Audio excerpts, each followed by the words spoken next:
bienvenue à notre panel sur l'écologie populaire.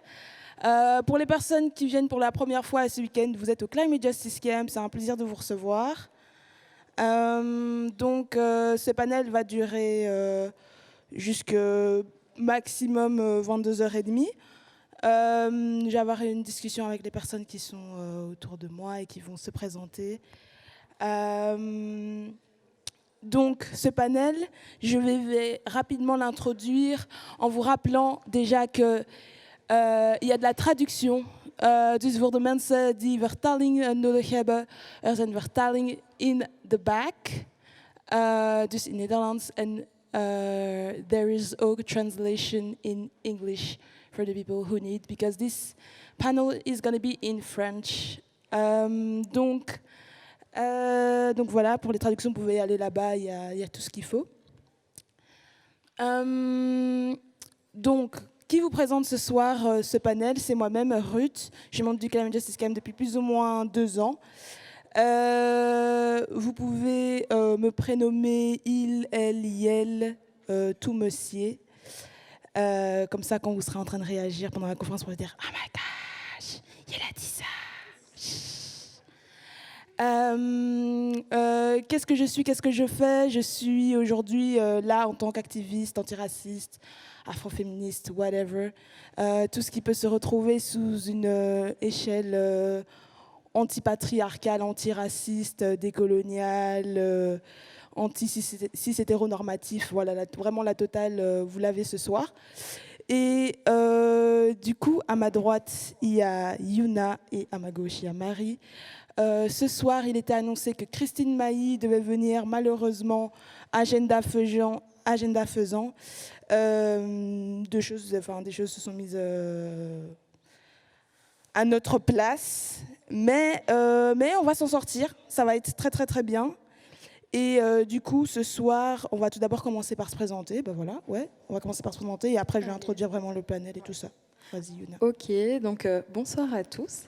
Moi, je m'appelle Yuna, je suis étudiante à Bruxelles et aujourd'hui, je suis là en tant qu'activiste climatique d'abord, antiraciste, féministe aussi.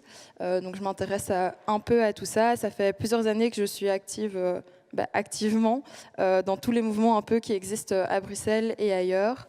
Et sinon, ça fait déjà 5-6 ans que je m'intéresse à toutes les questions écologiques, climatiques, sociales aussi. Donc voilà, c'est un plaisir d'être là ce soir et j'espère que ça va bien se passer.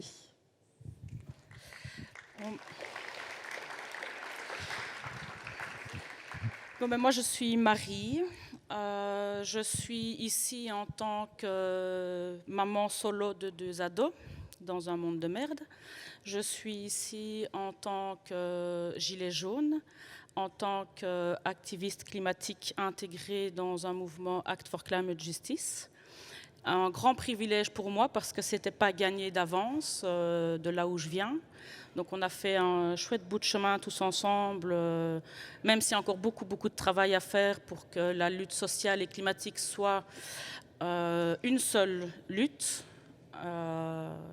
On a déjà fait un bon bout de chemin. Et j'étais même surprise que Ruth, tu m'interpelles en disant « Oui, mais toi, tu fais partie d'Act for Climate Justice. » Oui, mais je ne savais pas avant aujourd'hui, ça. Parce que pour moi, à la base, je suis d'abord une gilet jaune qui dès le départ, a pris un peu conscience que les 2 luttes étaient liées et qu'on avait la même cible à abattre. Et puis, j'ai aussi une casquette d'étudiante, donc une adulte en reprise d'études. Et ça, c'est le mouvement des Gilets jaunes qui m'a un peu ouvert à plein d'autres trucs et de me dire, mais tu as quand même un petit bagage culturel et intellectuel à récupérer. Donc, voilà, j'y suis. Je ne suis pas du tout une experte, mais j'ai un peu de vécu et j'espère qu'on va pouvoir le partager tous ensemble.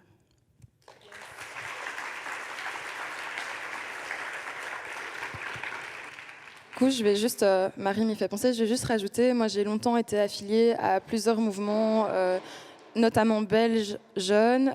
Aujourd'hui je n'y suis plus affiliée, donc je parle en tant que ma personne. Je suis un peu un activiste, une activiste en électron libre, parce que c'est là-dedans que je me retrouve le mieux. Donc voilà, je précise. Nice, cool.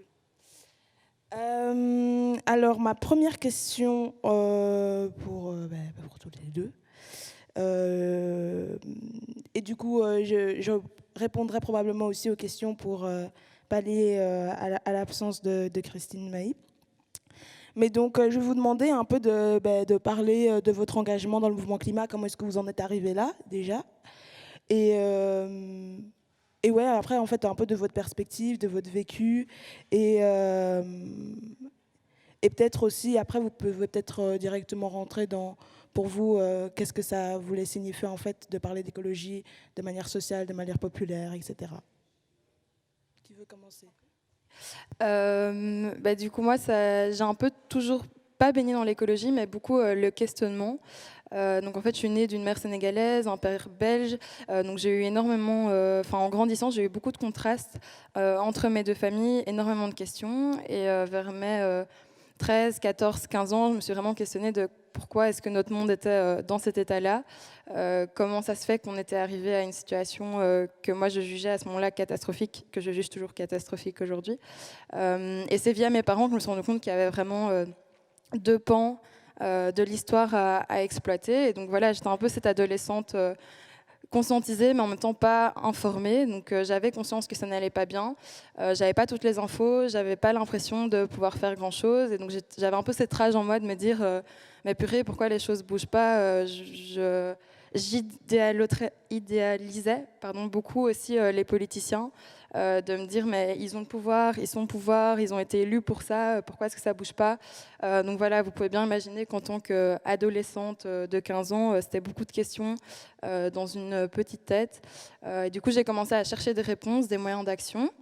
Je me suis retrouvée un peu par hasard dans une ONG que je ne connaissais pas du tout à l'époque, qui s'appelle Défi Belgique Afrique, et qui travaille sur tout ce qui est conscientisation et informer vraiment des jeunes de 15 à 18 ans, des jeunes belges, sur des questions coloniales, sur des questions d'environnement, d'agriculture, sur des questions politiques. Donc en gros, c'était un peu pendant un an, j'ai suivi une formation qui m'a éclairée sur l'état du monde.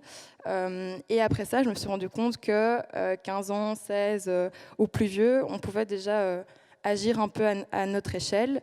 Et c'est à ce moment-là que j'ai décidé de rentrer dans tout ce qui était mouvement climat en Belgique. Donc, tout d'abord par les mouvements climat, donc vous avez déjà entendu parler, donc Génération Climat, Youth for Climate à Bruxelles, donc ceux qui ont lancé les marches, vous avez sûrement entendu parler de nous tous les jeudis dans les rues, et c'est via ça que j'ai commencé vraiment un activisme de rue, donc me dire en fait qu'est-ce que moi concrètement je peux faire au-delà de changer ma consommation, d'essayer de conscientiser les gens autour de moi, parce que j'avais pas du tout l'impression que c'était assez, et en fait ça l'est pas. Donc j'étais toujours à la recherche de réponses qu'on m'a pas toujours apportées non plus, mais donc ça m'a permis de rencontrer des tonnes de personnes, ça m'a permis de faire énormément d'expériences, certaines moins concluantes que d'autres, qui font que aujourd'hui je me retrouve avec 3 ans d'activisme de rue, de médiatisation, de discours avec des politiques. En 3 ans, j'ai l'impression d'avoir fait beaucoup et en même temps rien du tout.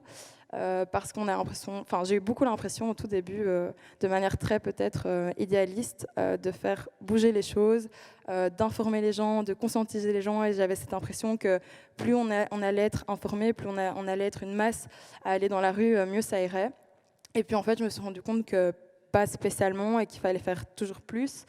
Donc ça fait 3 ans que je me pose des questions, j'ai toujours pas de réponse. Donc si quelqu'un les a ce soir, avec plaisir.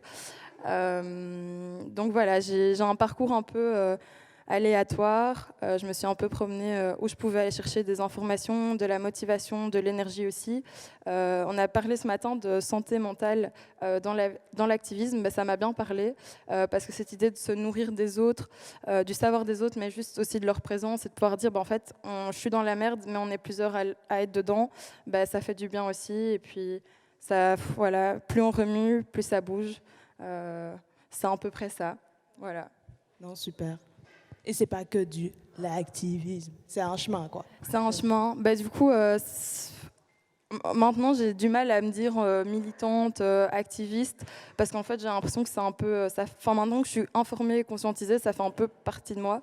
Donc, j'ai plus l'impression que c'est ce pan de ma vie, mais que c'est devenu la personne que je suis aujourd'hui. On m'a souvent posé la question aussi, tiens, est-ce qu'un jour tu arrêteras d'être activiste? Et j'étais là, bah écoutez, si dans 10 ans vous arrêtez de foutre de la merde, bah ouais, j'arrêterai d'être activiste. Mais d'ici là, pour moi, tant qu'il y a des situations d'injustice, n'importe lesquelles, il y aura toujours des choses pour lesquelles se lever le matin et aller faire un peu de bruit. Donc voilà. Bon, ben moi, j'ai un parcours complètement différent.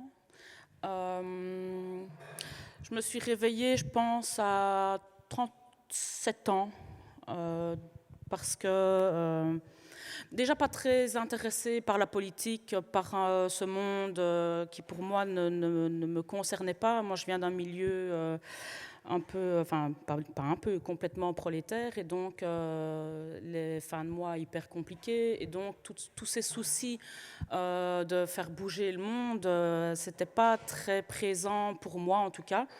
Avec le recul, je me rends compte que mon père était syndicaliste, donc quelque part conscient de plein d'inégalités, mais la relation avec lui était vraiment pas chouette.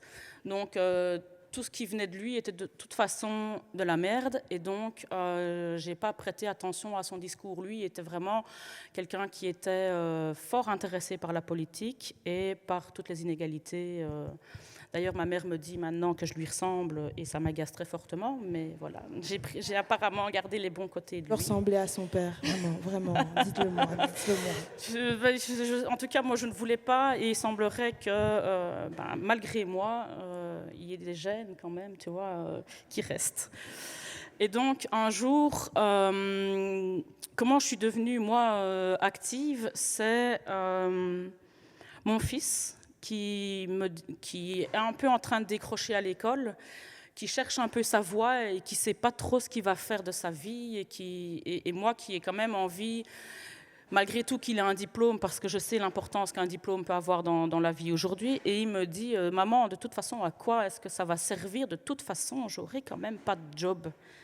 Et là, je me dis, il a raison en fait. Et quand ton gamin qui a 14 ans te dit ça, tu te dis waouh, mais il n'a pas de perspective d'avenir, le gamin. Et donc forcément, il n'a pas envie de bosser à l'école, parce que de toute façon, il n'y a rien. Enfin, en tout cas, dans son discours et dans les faits, ça se marque, quoi. Et à côté de ça, il y a un groupe qui s'appelle Action citoyenne contre les mesures gouvernementales, que je suis sur Facebook, et je vois qu'ils sont en train de qu'ils ont envie de faire bouger les choses et de se faire un peu entendre en bloquant les dépôts pétroliers. Et je me dis, ouais, pourquoi pas, ça peut être un bon filon, enfin c'est une bonne idée en tout cas de saquer dans l'économie pour se faire entendre. Je me dis, ouais, pourquoi pas. Et donc je suis ce groupe sans vraiment m'y engager. Et puis, il y a un poste qui cherche un responsable de zone pour les blocages. Moi, je viens de Namur, et il y avait un dépôt pétrolier sur Namur. Et je me suis posé la question de savoir, est-ce que tu vas te présenter comme responsable ou est-ce que tu vas suivre le mouvement? Et sachant pas trop où j'allais mettre les pieds, je me dis, bon, je vais juste aller voir. Et donc, le jeudi 15 novembre 2018, je dis à mes enfants, demain, quand vous allez vous lever, je ne serai pas là. Je serai partie bloquer les dépôts pétroliers. Je pensais, en fait, honnêtement, rentrer 2 heures plus tard, et je suis rentrée 10 jours après.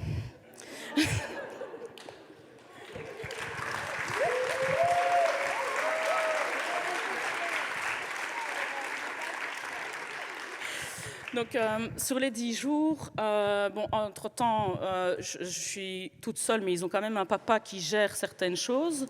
Et donc, ils allaient aller chez leur père. Donc, je m'étais dit, voilà, j'ai quand même une semaine où je ne dois pas me tracasser des enfants. J'étais en incapacité de travail, donc je me suis dit, je n'ai pas d'impératif. Et donc, on a géré ce blocage-là pendant 10 jours autour d'un feu de camp. Et là, très vite, je me suis rendu compte que Ce qui a mobilisé les gens à ce moment-là, c'était cette taxe sur le carburant. Ça paraît ridicule comme ça, mais c'est la goutte à l'époque qui a fait déborder le vase et qui, moi, m'a vraiment politisée à ce moment-là, parce que je me suis rendu compte qu'on n'était pas là juste pour parler d'une taxe du carburant, qu'on était là, déjà, on avait un espace pour pouvoir discuter. Il y a énormément de gens qui étaient précarisés, qui sont venus et qui simplement, de se retrouver autour de ce feu, discutaient et se retrouvaient, tissaient des liens, et c'était super intéressant. J'ai vécu une solidarité sur ces 10 jours-là comme je n'ai jamais vraiment vécu. On n'a jamais autant mangé que ces 10 jours-là. On a bu aussi, parce qu'à moins 10, il fait froid, parce qu'on a eu l'idée de faire les blocages en hiver, forcément. Et oui, je ne sais pas si ça relevait de la folie ou du masochisme, je n'en sais trop rien, mais en tout cas, les gens très vite ont été solidaires. Donc on sentait que derrière, il y avait le soutien de la population qui s'arrêtait pour nous apporter de la bouffe, en fait.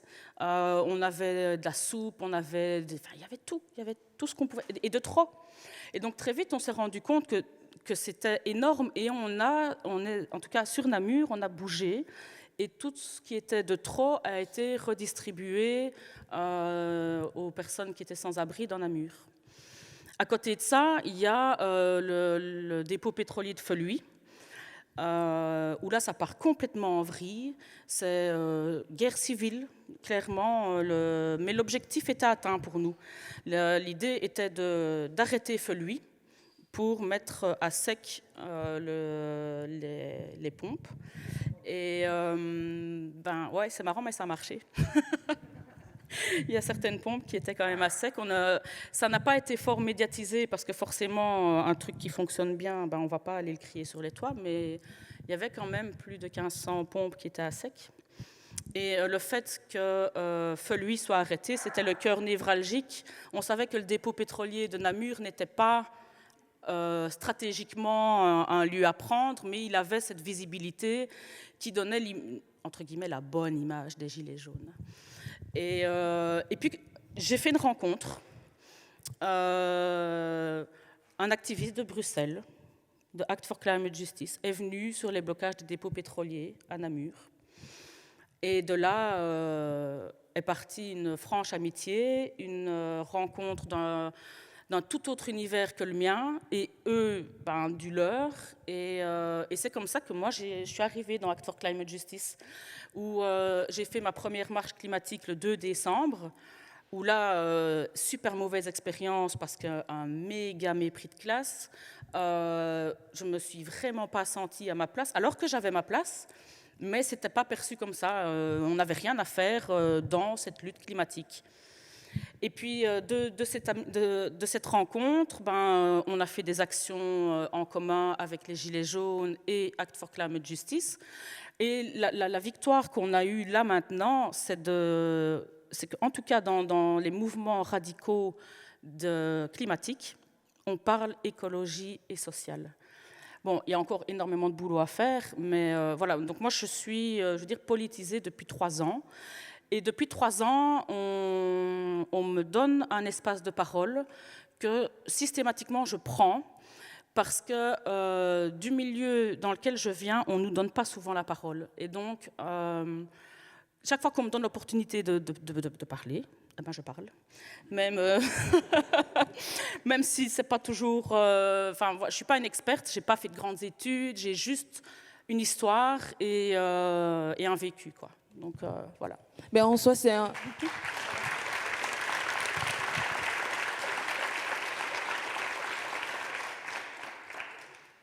En soi, je crois que c'est un peu ce qui caractérise les panels de cette année, c'est que,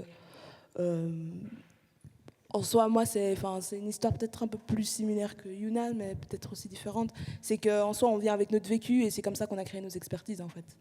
En soi, je crois que c'est les meilleures expertises qui se font. On parlait tout à l'heure de l'EHESS, mais je ne sais pas si c'est dans les autres écoles que les meilleurs savoirs se créent. Mais en tout cas, justement moi je vais aller très rapidement sur comment je suis arrivée dans les questions climatiques. Moi, les questions d'activisme, elles m'ont toujours intéressée parce que c'était les questions d'injustice ou de politique, etc.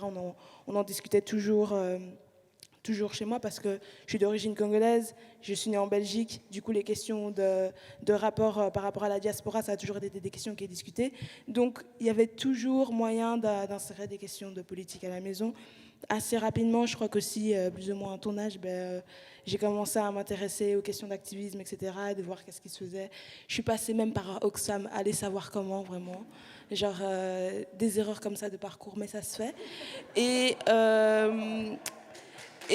du coup, moi, au départ, je m'intéressais vraiment aux questions durant les études que j'ai lamentablement ratées aussi, hein, vraiment, vraiment accessoires.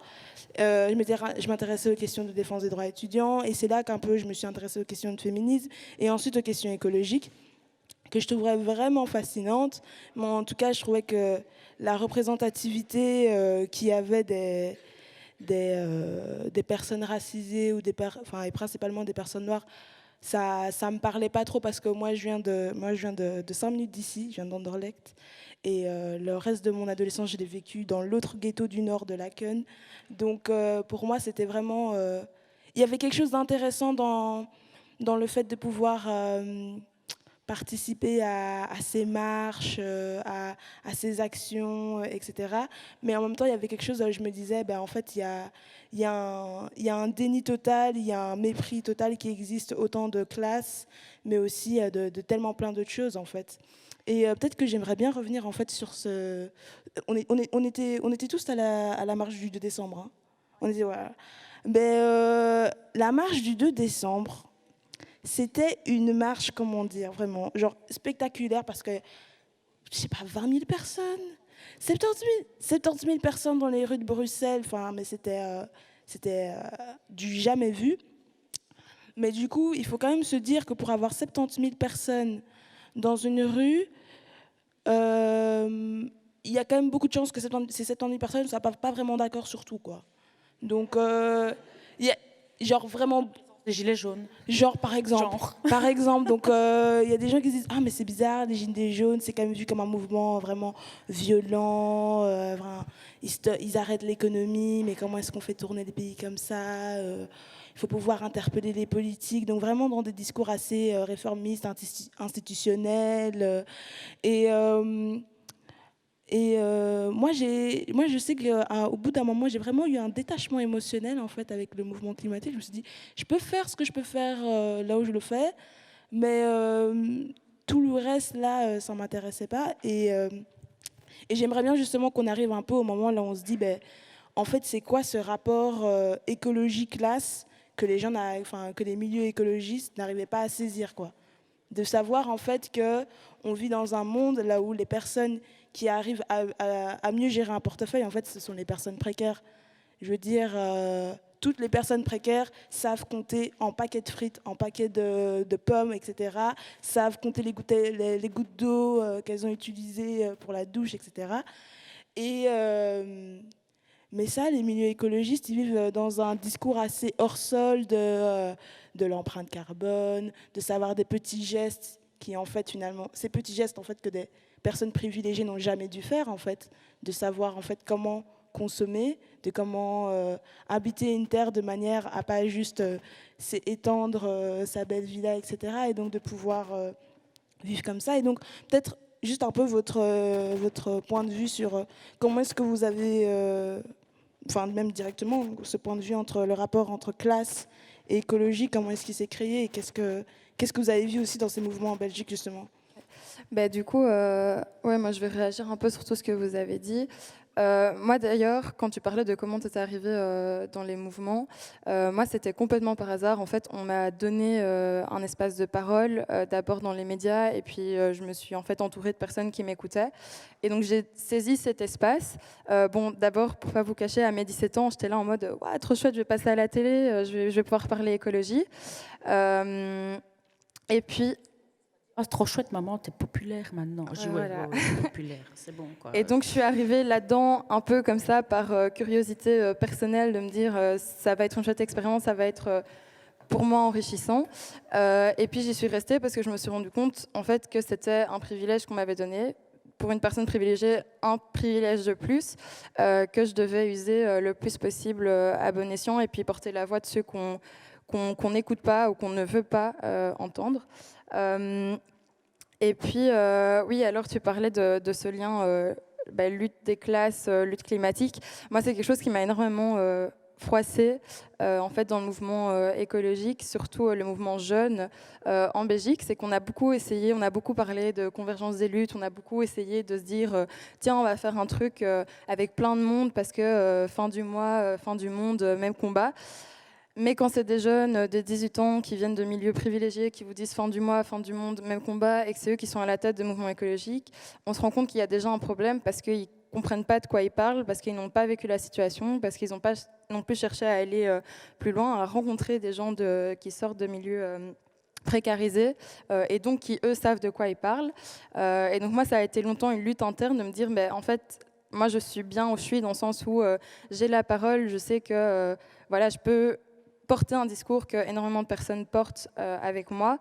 Et en même temps, il y avait cette question de me dire, mais est-ce que j'ai envie aussi d'être affiliée à ça, sachant que c'était complètement contraire à moi, tout ce que je pensais. On a aussi beaucoup dit, les luttes sociales et la lutte climatique, c'est indissociable. Et puis en fait, vous parliez avec ces personnes en essayant d'aller gratter un peu plus loin de qu'est-ce qu'il y avait derrière ce indissociable. Ils étaient là, ah oui, mais... Et puis ça s'arrêtait souvent là, parce qu'en fait, ils ne savaient pas spécialement de quoi ils parlaient. Et donc moi, voilà, un des plus gros blocs que j'ai rencontré personnellement et qui m'a fait un moment beaucoup questionner sur en fait qu'est-ce que je fous là, c'était cette question de dire j'ai l'impression de me battre avec des personnes et je me mets dedans en fait qui sont responsables des choses pour lesquelles on se bat. Donc c'est des gens qui sont privilégiés, qui n'avaient pas conscience de leurs privilèges et qui étaient là. Et je n'ai jamais trouvé leur motivation, si c'était l'attirance de l'exposition médiatique, si c'était juste le fait que voilà, on donne la parole à un jeune qui en général n'a pas la parole. C'est une des premières fois, je pense, en Belgique, sauf si je me trompe, qu'on voit des jeunes parler de sujets un peu plus sérieux que où est-ce que vous sortez le vendredi soir. Et donc voilà, je pense qu'il y avait beaucoup de mauvaises motivations qui s'étaient mises dans ce mouvement et en même temps des très bonnes qui ont fait que ce mouvement existe encore aujourd'hui, bon, à l'arrêt post-Covid, mais qui a longtemps existé, qui a longtemps mis la pression, comme on aime bien le dire. Mais donc voilà, même moi, il y a des moments où je rentrais chez moi, de réunions, de peu importe, de marches, et je me disais, mais qu'est-ce que je fais là? Et puis du coup, tu as parlé de diversité. Moi, un gros bloc aussi, c'était que pour eux, le mouvement écologique était diversifié. Parce qu'ils avaient Yuna Maret, parce que je suis métisse avec une afro, et donc le mouvement est diversifié, alors qu'on regarde les dizaines d'autres personnes, et en fait, j'étais la seule, alors que même moi, je m'identifie pas comme la diversité dans le mouvement, parce que je suis une personne privilégiée, et donc j'aimais pas du tout cette idée d'étiquette le mouvement est diversifié, le mouvement est ouvert, on va faire de la convergence des luttes. On a essayé à un moment, je ne sais plus quelle marche, d'inviter les Gilets jaunes. Les Gilets jaunes sont venus, il y a un Black Bloc qui s'est formé, la police était là dans les 5 minutes, il y a eu une espèce de désolidarisation voilà, du mouvement, c'est-à-dire que la police a repéré ceux qui étaient habillés en noir, ceux qui avaient des gilets jaunes, ils les ont fait, ils les ont pris dans une autre rue, ils les ont encerclés, ils ont fait des contrôles administratifs, donc carte d'identité. Et puis en fait la marche a continué, tout le monde était là genre ok, on n'a plus les gilets jaunes, on n'a plus le Black Bloc, on peut continuer, on a notre itinéraire à suivre et ça allait très bien à tout le monde en fait, alors qu'on a parlé pendant des mois et des mois de convergence des luttes, on est hyper open. Et puis quand on essaye de faire de la convergence et qu'il y a une répression, pour le coup, de la police, c'est direct, on se sépare de ça parce qu'on a peur de la police, parce qu'on n'avait pas envie de donner notre carte d'identité. Et donc c'est toutes des questions un peu comme ça qui, tu disais, je ne suis pas une experte, moi non plus. Je me pose plein de questions, j'ai moi-même plein de conflits internes. Qu'est-ce que je fais là? Est-ce que c'est bien ce que je fais? Est-ce que ça vaut la peine que je continue aussi? J'ai pas la solution magique, personne. Mais voilà. Je tenais à ajouter ça quand même. Moi, pour répondre un peu à ta question sur les deux thématiques, enfin, sociale et écologique, moi, ce qui me pose un peu problème, c'est que, étant issu d'une classe populaire, j'ai l'impression que, je parle en mon nom, mais probablement que beaucoup pensent comme moi, qu'on a été un peu dépossédé de cette lutte écologique, en fait. Et que parce qu'on a peu de moyens, on n'a rien à dire. Et du coup, le fait que ce mouvement climatique soit issu d'une classe un peu plus bourgeoise, moi je me suis sentie un peu comme si on venait m'imposer quelque chose, alors que je n'ai pas un mode de consommation qui est le plus... avec cette empreinte carbone dont tu parlais, tu vois, parce que pas de moyens. Donc, je vois pas, enfin, on ne peut pas consommer de manière inadéquate quand on n'a pas les moyens, on va juste à l'essentiel. Donc, quand on parle de base d'écologie populaire, je suis contente d'entendre de vous entendre dire j'ai des privilèges et j'en suis conscient. Et je les assume, surtout je les assume et j'en fais quelque chose. Parce qu'il n'y a rien de pire pour quelqu'un comme moi, d'avoir en face quelqu'un qui fait semblant, qui a des privilèges et qui fait semblant de ne pas les assumer. Enfin, il y a une espèce de truc qui est malsain et qui n'est pas chouette. Et donc pour moi, dans les fondements de l'écologie populaire, c'est d'abord... de se tracasser des réalités de terrain des classes populaires. On est en train d'imposer tout un tas de règles à des gens dont on sait qu'ils ne sauront pas les respecter faute de moyens. Et donc, d'office, qu'est-ce qui va se passer? Il va y avoir cette répression et cette stigmatisation des gens en disant « mais oui, mais vous avez vu, ils sont comme ça, et nanani, ils ne respectent pas. » Et c'est juste qu'ils n'ont pas les moyens de respecter. Je vais prendre juste un exemple qui moi, m'a marqué il y a 2 jours. C'est la rentrée des classes. Donc mes enfants sont rentrés à l'école hier. J'ai reçu un mail de l'école qui demande 2 masques par jour par enfant. Moi, j'ai 2 enfants, donc ça fait 4 masques par jour. Donc ça va encore. Mais il y a des familles qui ont 3, 4, 5 enfants. Et d'office, avec les moyens, donc si on compte 5 enfants, ça fait 10 masques par jour, c'est 5 balles. Et 5 € par jour dans un budget où on n'a déjà pas, c'est une charge supplémentaire. Et d'office, on sait très bien que ces personnes ne pourront pas avoir 2 masques par jour. Et qu'est-ce qui va se passer? Eh ben, on va leur tomber sur la bosse parce qu'elles n'ont pas leur masque. Et donc, on est dans un espèce de truc systémique où on ne tient pas compte de la réalité de terrain des gens et on vient leur imposer des règles. Et alors, on voudrait bien que le truc bien pensant, que ces règles soient respectées par tout le monde. Ce n'est pas que les gens ne veulent pas respecter les règles ou ne pas faire des efforts, c'est qu'ils n'ont juste pas les moyens en fait, de le faire. Et donc, ce truc est vraiment systémique. Et si les gens qui viennent d'une classe un peu plus aisée pouvaient comprendre ça, ben, on aurait déjà gagné quelque chose, en fait.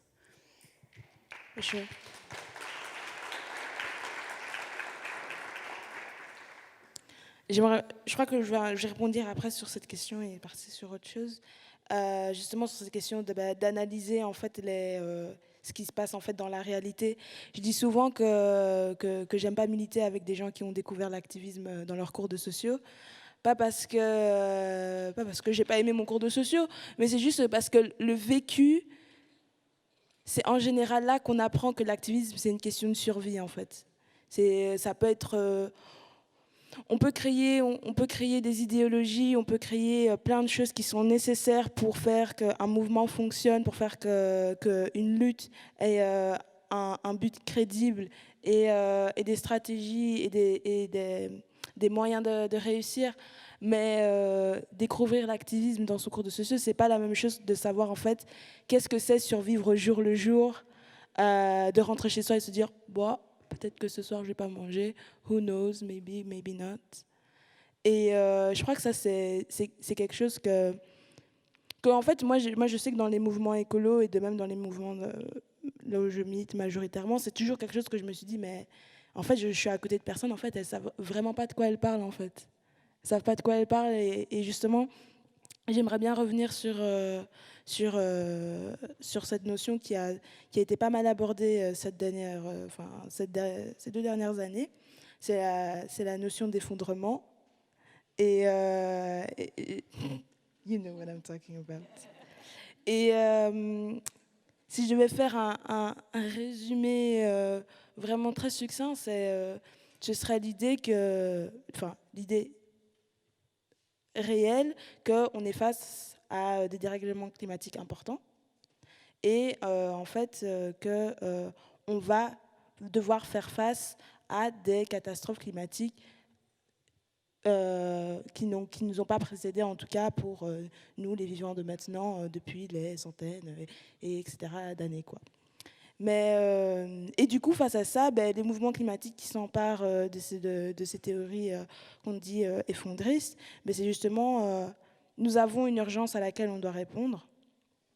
Et aller dans cette thématique de l'urgence climatique, qui a été vraiment un message très fort, en tout cas en Belgique, de c'est l'urgence climatique, maintenant, il n'y a plus que ça à faire, sinon demain on est dead.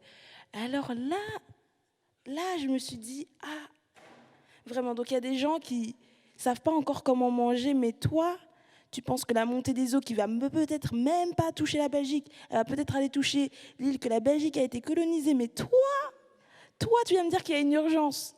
Alors là, je me suis dit, il y a un souci. Il y a vraiment un souci dans la manière dont les gens arrivent à être déconnectés de la réalité pour venir dire à des personnes les plus précaires de la société, les personnes racisées, les personnes queer, les personnes, les femmes, etc., d'aller dire l'urgence, c'est maintenant, laisse tout de côté. Et il y avait vraiment, du coup, avec cette question d'urgence, ces questions d'effondrement, et la convergence des luttes, c'était le seul truc à faire. Et du coup, la convergence des luttes, ça devenait ce petit truc un peu sexy de dire, vous savez quoi, on va tous se réunir pour combattre le réchauffement climatique d'une manière réformiste. Et tout d'un coup, ce gouvernement libéral va nous sauver, et va mettre des mesures en place. Et doesn't work like that, boo. Et du coup, je me suis dit, genre en mode... Donc vraiment, il y a vraiment eu un déni, mais moi je me suis dit vraiment, il y avait un déni, mais pas possible en fait, qui existait, de se dire, ces gens pensent vraiment qu'ils vont pouvoir réformer les questions climatiques déjà avec un gouvernement libéral. Bon, voilà. Les personnes qui sont dans la réforme, dans l'institutionnel, c'est une question, il y a des anards par-ci, voilà. Ça, on ne va pas en discuter aujourd'hui, mais you know the game. Et mais après, vraiment, de se dire, on vit dans ce déni qu'en fait, tout d'un coup, en fait, les personnes qui vivent des violences policières, mais oui, bien sûr, on va laisser ça de côté, on va parler de la montée des eaux, parce que 2 degrés arrivent.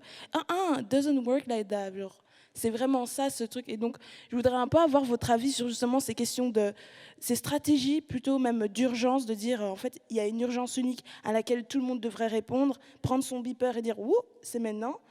Et d'une certaine manière, laisser tout de côté, laisser les enfants qui doivent aller à l'école, laisser les violences policières d'un côté, comme si c'était des choses qui étaient indissociables de vécu de communauté, et un peu avoir vos perspectives dessus, quoi. Moi, je pense, ça m'a fait penser, il y a cette idée très romantisée en Occident d'être un activiste, parce que depuis quelques années, il y a de plus en plus de rapports qui nous disent « Ah, mais les gars, ça arrive chez nous », alors qu'en fait, c'était déjà là depuis longtemps, mais juste pas chez nous. Et donc, nous, on était dans nos maisons 3 étages. La montée des eaux, on connaît pas. On doit faire 1h30 pour aller à la mer. Et après, il y avait vraiment cette idée de se dire être activiste, c'est trop chouette. Je me lève le matin, je me bats pour quelque chose, et puis je retourne dans mon lit et je vais dormir aussi bien que la veille. Et moi, on m'a souvent demandé, pour moi, c'était quoi être une activiste, c'est quoi la définition d'être une activiste. Et du coup, j'ai été regarder la définition d'une activiste. Et en fait, je vais prendre l'exemple de ma tante qui habite dans un village pêcheur de la Casamance au Sénégal. Pour moi, alors, c'est une activiste. Parce que tous les jours, elle se lève pour mettre quelque chose dans son assiette. Le confinement chez eux, d'ailleurs, ça n'a pas du tout pris parce que ces gens sont obligés de sortir pour aller dans leur champ, pour aller pêcher, parce qu'ils n'ont pas d'autres moyens de vivre. Et c'est ces gens-là qui sont directement impactés par ce réchauffement climatique. Et donc, j'ai eu une conversation avec elle, je l'ai appelée une fois. Elle s'est d'ailleurs bien foutue de ma gueule quand je lui ai dit que j'étais activiste en Belgique. Et je lui ai expliqué ce que je faisais. Parce qu'elle m'a dit, mais en fait, moi, je fais ça depuis que je suis née. Donc, elle m'a dit, bah, si tu veux, va dire à tes journaux que tu as une tante activiste au Sénégal aussi. Ça l'a bien fait rire. Mais du coup, voilà, il y a cette idée de se dire, je ne sais pas d'où ça vient, mais de se dire, maintenant qu'on en a conscience, vu que ça commence doucement, il y a un peu plus de guêpes, mais à part ça, il y a eu une canicule. Ok, voilà, il y a eu la canicule. Mais à part ça, ça ne nous impacte pas directement. Et donc, on commence à se dire, mince, ça arrive chez nous, on devrait faire quelque chose, alors qu'en fait, ça fait des années qu'on est le problème. Je dis on, c'est vraiment, voilà, c'est tout le monde, c'est la société occidentale dans son entièreté. Bon, c'est un peu plus complexe que ça, mais vous m'avez compris. Mais voilà, et du coup, il y a cette idée de se dire, mince, en fait, c'est peut-être un peu de ma faute aussi, donc je vais m'y mettre, je vais faire des éco-gestes, je vais faire pipi dans la douche, ça va économiser 10 litres d'eau. Bah oui, ben non, en fait. Et donc, voilà, moi, il y avait ce truc aussi de dire, ouais, c'est trop bien, comment est-ce que tu es devenue activiste? Moi aussi, je veux être activiste. Et c'est pas une question de comment est-ce qu'on devient est-ce qu'on devient activiste et c'est trop chouette d'être activiste. Ben voilà, c'est petit à petit. Moi, je m'en suis rendu compte et du coup, j'avais un peu ce poids aussi lié au passage, j'en sais rien, à ma famille au Sénégal, de me dire, ben merde, moi, je suis consciente de ce qui se passe aujourd'hui. J'ai des moyens qu'on m'offre, qu'on m'apporte littéralement sur un plateau. Il faut que je les saisisse et que je fasse mon max. Mais voilà, c'est pas facile du coup de faire son max quand on est avec des personnes qui sont ben voilà, justement éco-gestes, qui réduisent leur consommation de viande et qui prennent le bus une fois de plus par semaine et qui du coup ont l'impression qu'ils ont fait leur part parce que justement cet état de, allez, ce sentiment d'urgence, on parle énormément d'urgence d'agir et puis en fait on regarde comment se traduit cette urgence d'agir et c'est mais on va prendre des mesures qui vont être discutées dans 2 ans, applicables peut-être dans 15 et qui auront une répercussion dans 30 alors qu'on a des rapports qui nous disent d'ici 3-4 ans, il y a déjà des conséquences qui seront irréversibles. Et donc j'ai l'impression qu'il y a un peu 2 timelines en fonction de où on est né, avec quel argent on est né, dans quelle famille on est né, de se dire, moi j'ai 15 ans pour faire des efforts et faire mes petits éco-gestes tous les jours, ou mince, il y a déjà l'eau qui monte, il y a la mangrove qui disparaît, les poissons avec, et du coup, comment est-ce que je fais pour manger? Eh ben, on rentre dans le système capitaliste pour manger, du coup, on va aller faire ses courses dans la grande ville d'à côté, on va acheter du riz qui est importé de Thaïlande, de je ne sais trop où, et on rentre dans un cercle vicieux où en fait, on n'a juste plus les moyens. Voilà, tu parlais, Marie, de voilà, avoir les moyens, ben, c'est ça, c'est une question de moyens. On n'a plus les moyens de s'intéresser à autre chose qu'aller faire ses courses, aller récolter son riz, aller nourrir ses bêtes. Et du coup, on se retrouve dans un cercle alors qu'on n'a rien demandé. On est juste né au mauvais endroit, au mauvais moment, et on subit, quoi.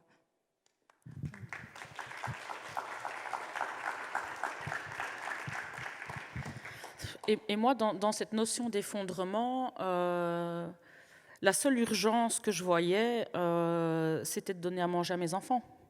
Et donc, c'est là que le discours des mouvements climatiques pouvait être culpabilisant, et pas que des mouvements, de la société en général et des mesures politiques. C'est qu'à partir du moment où les besoins primaires des gens ne sont pas rencontrés, donc les besoins de sécurité, les besoins de se nourrir, les besoins de logement, que tout ça n'est pas sécurisé, les gens ne peuvent pas se soucier d'autre chose que de ça. Et donc, c'est peut-être aussi pour ça que je n'ai pas été politisée plus tôt, c'est que à une époque, la seule préoccupation que j'avais, c'était vraiment de savoir mais qu'est-ce que mes enfants vont manger ce soir? Est-ce que, un bête exemple, je ne mangeais pas tous les jours pour pouvoir économiser un peu de fric, pour pouvoir leur faire à manger, et je récupérais la bouffe de l'institut là où je bosse, parce qu'il y a une cuisine centralisée, et comme ça, ils avaient à manger. Et donc, ça c'était mon urgence de l'effondrement, en fait, à ce moment-là. Et donc, toutes ces réalités de changement climatique qu'on allait se prendre dans la tronche, bien sûr que je les avais en tête, bien sûr que c'était quelque part là, mais ce n'était pas mon urgence à moi. Et je me disais que d'autres personnes qui ont plus de privilèges ou pas, et je me disais, mais en fait, c'est même pas ma faute, quoi. De la même manière que les jeunes disent, ouais, vous n'avez rien fait, vous les adultes, enfin, si, moi j'essayais de nourrir mes gosses, quoi. Et donc, on ne peut pas en vouloir aux gens qui sont issus d'une classe précarisée de même penser qu'ils ne se soucient pas de l'écologie. Ils s'en soucient, mais c'est juste que, faute de moyens, on va à l'urgence du moment, et l'urgence du moment, c'est le soir. Et moi, c'était par exemple nourrir mes enfants. D'autres, c'est où est-ce que je vais dormir ce soir. Et donc, forcément, tant que tout ça n'est pas réglé et tant que toutes ces inégalités sociales seront là, ces personnes, qui sont la majorité des gens quand même, il ne faut pas oublier que c'est une majorité de personnes. Eh ben, tant que toutes ces personnes ne seront pas sécurisées, elles ne vont pas pouvoir s'investir dans autre chose, en fait.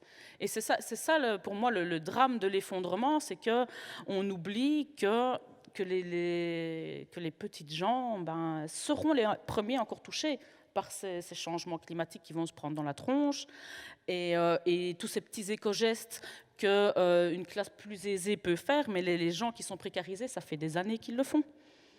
Enfin, moi, j'ai pas attendu qu'on me dise de pisser dans ma douche pour le faire, quoi. Je le fais depuis toujours, parce que je sais que c'est 10 litres d'eau qui passent dans le WC, quoi. Donc, enfin...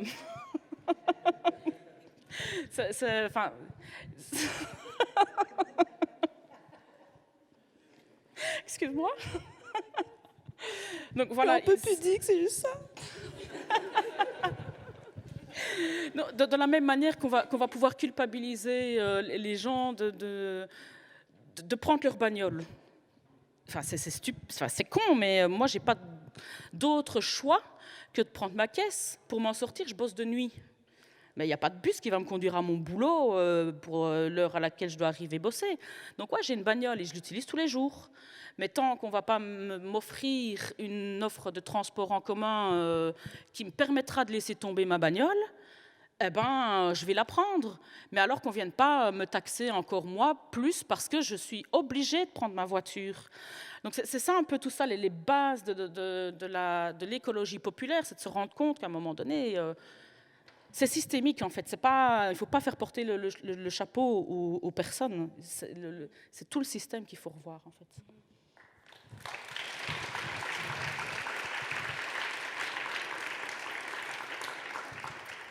Je rigole parce que ce soir, genre, c'est trop choupi, mais genre, vous applaudissez à chaque fois. Je sais pas ce qui se passe là, mais c'est juste... C'est formidable. Vraiment, vraiment. Mais du coup, j'ai perdu mes mots. Genre, voilà. Oui, mais du coup, tu disais justement, c'est les personnes en fait qui vont être premièrement touchées par ce que décrivent des effondristes, qu'on blâme en fait.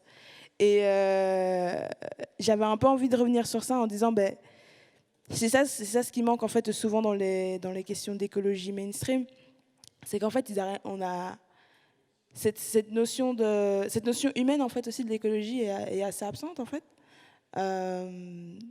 parce que moi la manière dont je crois qu'on parle à laquelle on est introduit aux questions écologiques ou quoi, ben c'est des réalités très techniques en soi. Donc, montée des eaux, agriculture, et ce sont des réalités intéressantes. Mais par exemple, quand on parle d'agriculture, il y a des agriculteurs et des agricultrices derrière, en fait. Quand on parle, en fait, de montée des eaux, en fait, il y a aussi d'autres êtres vivants qui sont là, et il y a d'autres êtres vivants qui s'en nourrissent. Et toutes ces choses-là, en fait, elles venaient constamment en dernier. Et du coup, moi, je disais souvent à mes amis, en fait, moi, l'écologie, ça m'a fatiguée, en fait. Surtout que pendant tout un moment, on venait justement parler des questions de convergence des luttes, etc. Et je me suis dit, en fait, vous voulez juste vous servir un peu justement de maillon, comme on disait, de parler de représentativité, de diversité, etc. Mais in the end, on n'est pas en train de... Enfin, je franglaise un peu voilà, la conférence.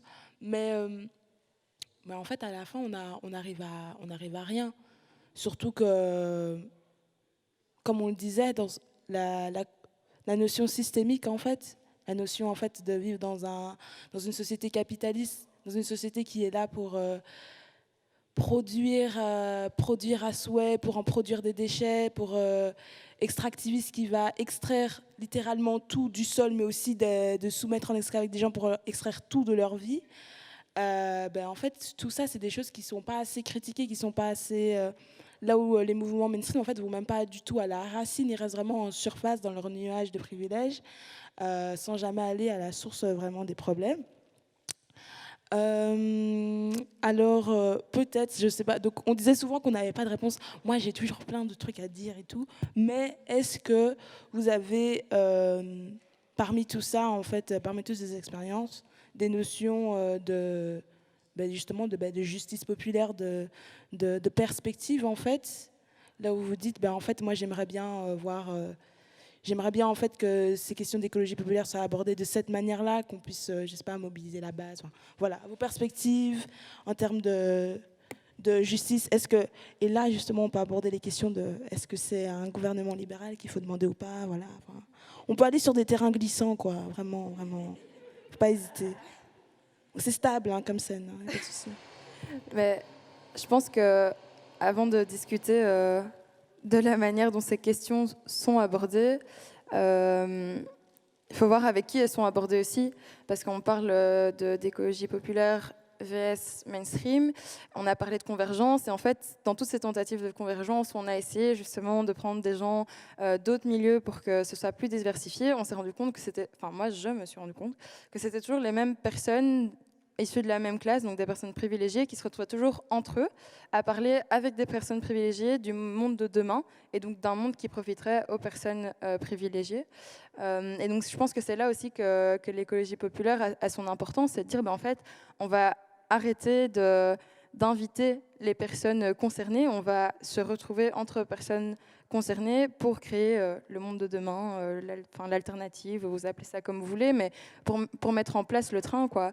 Parce que voilà, des dialogues avec des politiciens, avec des industriels, on peut en faire autant que vous voulez, mais à partir du moment où c'est toujours les mêmes personnes qui se représentent et qui viennent dire je parle au nom de la population belge alors qu'ils représentent un dixième, un tiers, je ne sais pas, de la population belge, les problèmes seront toujours là. En fait, on n'inclut pas les bonnes personnes dans le discours. Il faut des personnes de classe... il faut des personnes racisées, il faut des personnes qui sont dans une situation plus précaire. Il faut arrêter de dire je vais aller consulter une personne, il faut dire je vais ramener cette personne dans la discussion et faire en sorte qu'elle ait son avis. Parce qu'en tant que personne privilégiée, à part dire je pense que ça se passe comme ça, on peut pas aller... on peut pas aller loin, et donc il faut arrêter de penser qu'on a tout vu, on connaît tout le monde. Moi, je vais parler en tant que jeune. Moi, du coup, dans le mouvement de jeunes, c'est un peu comme ça que je l'ai ressenti, c'est qu'à 19 ans, je pensais aussi à un moment qu'en fait j'avais tout vu, que du coup je pouvais représenter tout le monde parce que j'ai l'impression d'avoir tout capté, alors que c'est pas du tout réaliste de penser ça. Et pourtant, même après avoir fait la réflexion, même après s'être fait la réflexion, on restait tout le temps confinés, toujours dans le même groupe de personnes, parce qu'on avait cette étiquette de représentant, et donc c'était plus facile de dire non mais on va continuer à représenter, comme ça on perturbe pas trop les médias, on perturbe pas trop les politiciens, plutôt que faire tourner, donner la parole à d'autres personnes et voir où on va. Donc voilà, là on dit, on parle de solutions, de réparation, de justice, mais on ne peut pas commencer à aborder pour moi ces sujets-là à partir du moment où on n'a pas mis en place l'étape 1 de ça, c'est-à-dire voir avec les personnes concernées comment est-ce qu'elles veulent faire réparation, justice. C'est un peu difficile de réagir par rapport à ça, en tout cas pour moi, là, dans l'instant présent, parce que niveau perspective, je ne sais pas en fait. Je n'ai pas de solution toute faite, pourtant, je vous assure que je réfléchis beaucoup et je me dis... qu'est-ce qu'il faudrait mettre en place? Tu vois, dans le mouvement des Gilets jaunes, on a beaucoup parlé d'assemblée citoyenne. Je pense qu'il faut rendre la politique aux gens, qu'ils puissent effectivement, qu'il y ait ce souci de ce que les gens vivent pour pouvoir apporter une réelle réponse, et plutôt que de penser à leur place. Et ça, c'est difficile à mettre en place. Et effectivement, c'est toujours, en tout cas dans notre système politique actuel, on n'a pas vraiment d'issue. Donc, moi, je me questionne beaucoup. J'espère vraiment qu'un jour, plus de personnes vont être conscientisées de ce qui se passe. Je sens quand même depuis quelque temps un éveil. même autour de moi, dans les milieux plus populaires, ça s'éveille aussi. Et donc, j'espère vraiment, là maintenant, enfin, il y a une espèce de terrain propice à la naissance d'un nouveau mouvement social aussi, avec cette crise du Covid qui nous est tombée dessus, là, comme ça. Je me dis, il y a quelque chose, et j'ai peur qu'il n'y ait pas de réponse après, tu vois, cette espèce de truc où quelque chose va peut-être pouvoir naître et qu'il n'y ait rien qui en échappe de nouveau. Ça, c'est un peu ma crainte, tu vois. Il y a eu ces mouvements, donc ce mouvement des Gilets jaunes et le mouvement climatique, qui sont sortis de nulle part parce que les gens se sont sentis portés les uns par les autres. Et puis, bam, c'est retombé et on n'était pas préparés. Et là, maintenant, on l'a vécu une fois. Et je me dis, si ça se soulève maintenant, qu'est-ce qu'on va pouvoir proposer? Et je me dis, c'est là qu'on doit se serrer les coudes. Et moi, je suis persuadée que la seule manière dont on pourra se sortir de tout ça, c'est en étant solidaires les uns des autres. Il n'y a pas de miracle. Je reviens sur cette notion d'effondrement où, dans les classes populaires, je pense que même si ce seront les premiers touchés, c'est peut-être ceux qui vont s'en sortir le plus facilement parce qu'ils ont l'habitude de compter les uns sur les autres, en fait. On n'est pas seuls, tu vois. Ils cultivent leurs terres parce qu'ils n'ont pas les moyens d'aller acheter des légumes. Ils ont peut-être, je sais pas moi, une voiture pour 2 ou 3 familles. Enfin, c'est des gens qui ont déjà l'habitude de travailler, d'être ensemble. Et je pense que ce qu'il faut... Enfin, moi, la seule perspective que je vois, c'est que les genres deviennent un peu humains et remettent les valeurs de l'humanité au centre pour pouvoir s'en sortir tous ensemble, quoi. Enfin, c'est le seul truc que je vois là, maintenant, tout de suite, au niveau des perspectives. J'aimerais bien quand même rebondir sur la question d'humanité, parce que ça peut paraître très bateau, mais je crois que c'est quand même important de voir dans le classisme aussi une portée qui est une question systémique, de voir la portée aussi déshumanisante, justement, en fait, c'est pas seulement une question de remettre des personnes concernées au centre, mais c'est aussi de savoir, en fait, quelle est cette politique, en fait, d'exclusion constante qui existe et qui, en fait, est déshumanisante. En fait, on prendra pas soin de vous, en fait. De constamment dire, chaque politique qui est censée répondre à une question sociale ne prendra pas soin de vous parce qu'il restera ça à faire, il restera ça à faire, il restera ça à faire. Du coup, moi, sur les questions de solutions, c'est là que je lance un peu sur ma chaise. Mais du coup, j'avais envie de parler de plein de choses, notamment sur les questions de classe, parce que c'est un peu la question du soir, si vous n'avez pas encore compris. Et du coup, je crois qu'il y a des questions. Moi, j'aime bien me poser des questions fortes. On a parlé de personnes personnes privilégiées, de bourgeoisie, de personnes aisées, etc. Mais en fait, je me rends compte que pour créer des moyens, pour donner de l'agentivité, en fait, aux personnes d'agir, ça veut dire pour moi, ça veut dire sortir les personnes d'un vécu de survie, en fait.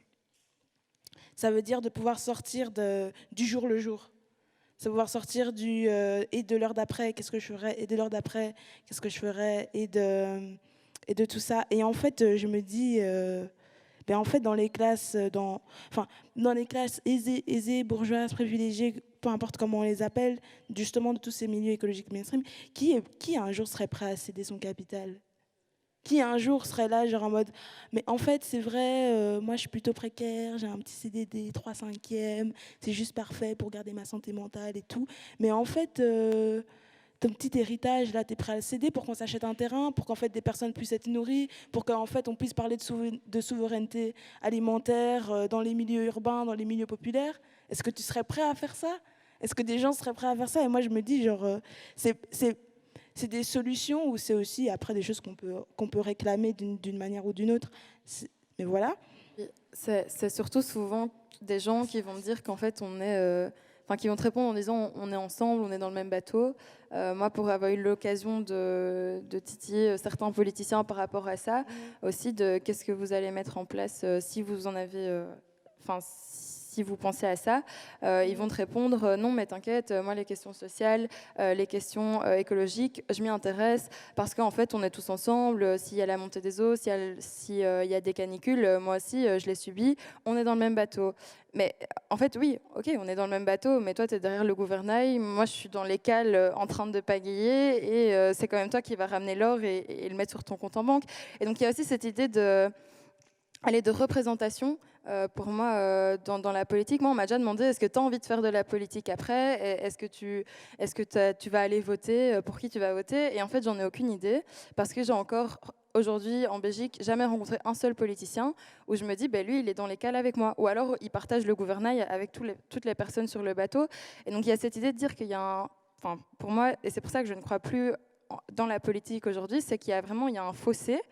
Entre voilà, les politiciens et puis le reste. Et ils vont réussir à vous retourner le truc en vous faisant croire qu'on est tous ensemble parce que c'est le même pays et que voilà, en fait c'est peut-être même votre voisin, vous en savez rien. Et il y a cette idée de se dire, moi j'ai jamais vu personne où je me disais, elle est dans la même il ou elle est dans la même situation que moi, et donc je sais que si je lui donne mon vote, il va s'occuper de problèmes qui me concernent directement et dont je vais bénéficier aussi, et pas seulement lui et les personnes qui lui ressemblent.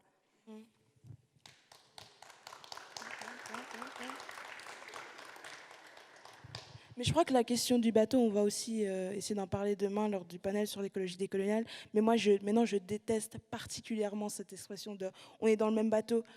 Parlons des bateaux négriers, vraiment, vraiment, mon gars, vraiment, vas-y, parlons. Non, mais vraiment, parlons cœur à cœur, quoi. Vraiment, genre, on n'est pas dans les mêmes bateaux. On n'a jamais été dans les mêmes bateaux. Vous êtes en train de tuer des personnes en Méditerranée, vous êtes en train de détruire nos écosystèmes, jamais, mais on est dans le même bateau, j'ai jamais vu, franchement, j'ai vu ton Navy passer quelque part. Mais non, c'est vraiment, en plus, je trouve qu'il y a tellement une indécence aussi dans les discours mainstream par rapport, et d'un classisme, mais vraiment sensationnel, il n'y a aucune histoire, en fait, qui se crée dans les discours écologiques. On essaie de répondre à des questions techniques par une autre technique, là où, en fait, je me suis dit, mais enfin, et c'est un peu le fil rouge de ces panels, mais c'est de ramener en fait un peu de racines à ces questions écologiques, c'est de se dire, mais en fait, les gars, on n'est pas arrivé là parce que justement, on est dans le même bateau, en fait. Non, c'est parce qu'on a pris des bateaux bien différents, parce que vous nous avez mis dans des bateaux bien différents, qu'on en est arrivé là, quoi. Et du coup, je crois que dans des questions de solutions, il va falloir parler des réparations.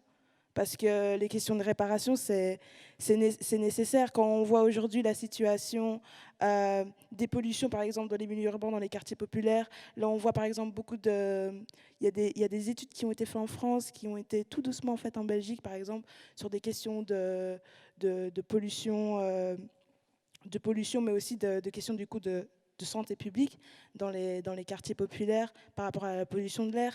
Il y a aussi les questions d'isolation qui peuvent créer des problèmes auditifs. Et toutes ces questions-là, comment est-ce qu'on peut réparer des vies comme ça si on n'est pas prêt à céder son capital, si on n'est pas prêt à céder le pouvoir, et même, j'ai même pas envie de dire céder sa place parce que j'ai pas envie d'être à la place de personnes qui baignent dans le sang d'autres et qui est prêt à céder le terrain, en fait, qui est prêt à céder sa place et tout ça. Mais du coup, ouais, vas-y. Ouais, ça me fait juste penser, c'est drôle de cette idée de céder, de faire des concessions, parce que nous, en tant que jeunes, on a beaucoup été attaqués sur le fait que, ok, on voulait faire bouger les choses, on voulait un autre monde, mais est-ce qu'on était prêt à faire des concessions et à n'acheter qu'un smartphone tous les 5 ans ? Et puis il y avait toute cette idée de concessions, et il parlait de concessions matérielles. Mais pour moi, qui n'avait aucun sens. Pour moi, quand on me demandait, mais tiens, mais tu vas manifester, ok, c'est bien, machin, mais tes chaussures, elles viennent d'où ? Ton smartphone, il y a quoi dedans ? Et en fait, pour moi, c'était inconcevable qu'on parle de d'où viennent mes chaussures, d'où vient mon téléphone, face à la complexité du problème. Et donc, il y a aussi, pour moi, ces stratégies utilisées par les personnes qui sont au pouvoir, de complètement dévier le sujet. Et de dire, de vous faire parler d'autres choses et d'essayer même de porter le blâme sur la personne qui essaie de faire bouger les choses en disant, mais en fait, tu es aussi responsable, donc pourquoi est-ce que tu es de ce côté-là des rangs ? Parce que finalement, c'est toi qui cause le problème aussi.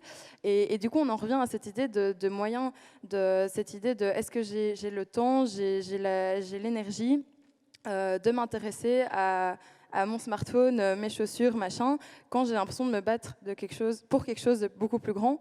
Et moi, c'est quelque chose qui m'a complètement retourné le cerveau à un moment, c'est de me dire, mais en vrai, c'est pas con ce qu'il vient de me dire. Je ressortais d'une réunion avec un politicien et j'avais l'impression d'être complètement dans le faux en me disant, mais c'est vrai, purée, allez, mes chaussures, j'en achète une paire tous les X.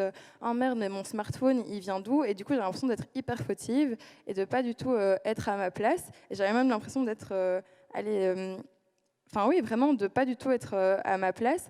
Et donc il y a toute cette question aussi de gens qui sont au pouvoir, qui savent très bien ce qu'ils sont en train de faire, qui savent que le smartphone que vous avez dans vos mains, c'est parce qu'on vous l'a mis dans les mains, que les chaussures que vous avez aux pieds, c'est parce qu'on vous les a mis aux pieds, et qui vont quand même essayer de mettre la faute sur vous en disant, mais tiens, regarde, société de consommation, tu es en train de dénoncer tout ça, mais t'en fais partie. Bah oui, j'en fais partie parce que je suis née dedans, et il n'y a pas de moyen d'en sortir, sauf si on la retourne. Bah, la retourner, ça veut dire quoi? Ça veut dire que toi, ton poste n'existe plus, ça veut dire que les usines qui font tourner ton pays, on va foutre des bombes dedans. Et là, vous parlez de bombes, et ils sont là en mode, oh, c'est une radicaliste, au secours, on va mourir. Et donc tu dis, bon, ok, ben voilà. Mais pour moi, c'est ça le problème, c'est que les gens qui peuvent faire bouger les choses, les gens qui ont le pouvoir, vont essayer de vous mettre ça... Enfin voilà, vraiment sur les épaules, en disant mais toute cette idée de voilà éco-gestes, de la responsabilité des individus, on a beaucoup essayé de nous mettre ça aussi. Moi, en 2 ans, la responsabilité individuelle, je l'ai beaucoup entendu de dire mais fais d'abord les trucs chez toi et puis tu verras ce que tu peux faire à l'extérieur. Alors que la responsabilité individuelle, c'est juste du bon sens. C'est, voilà, je fais ce que je peux en fonction de mes moyens, mais ne va pas me dire comment est-ce que je dois consommer, alors qu'on sait très bien que même si je consomme 2 fois par semaine de la viande en moins, ta viande, elle va continuer à être produite de la même manière, au même endroit, au même prix, le prix humain et le prix monétaire. Et ça, enfin, voilà. Moi, c'est juste quelque chose que je voulais poser sur la table. Je ne sais pas si ça apporte quelque chose au débat.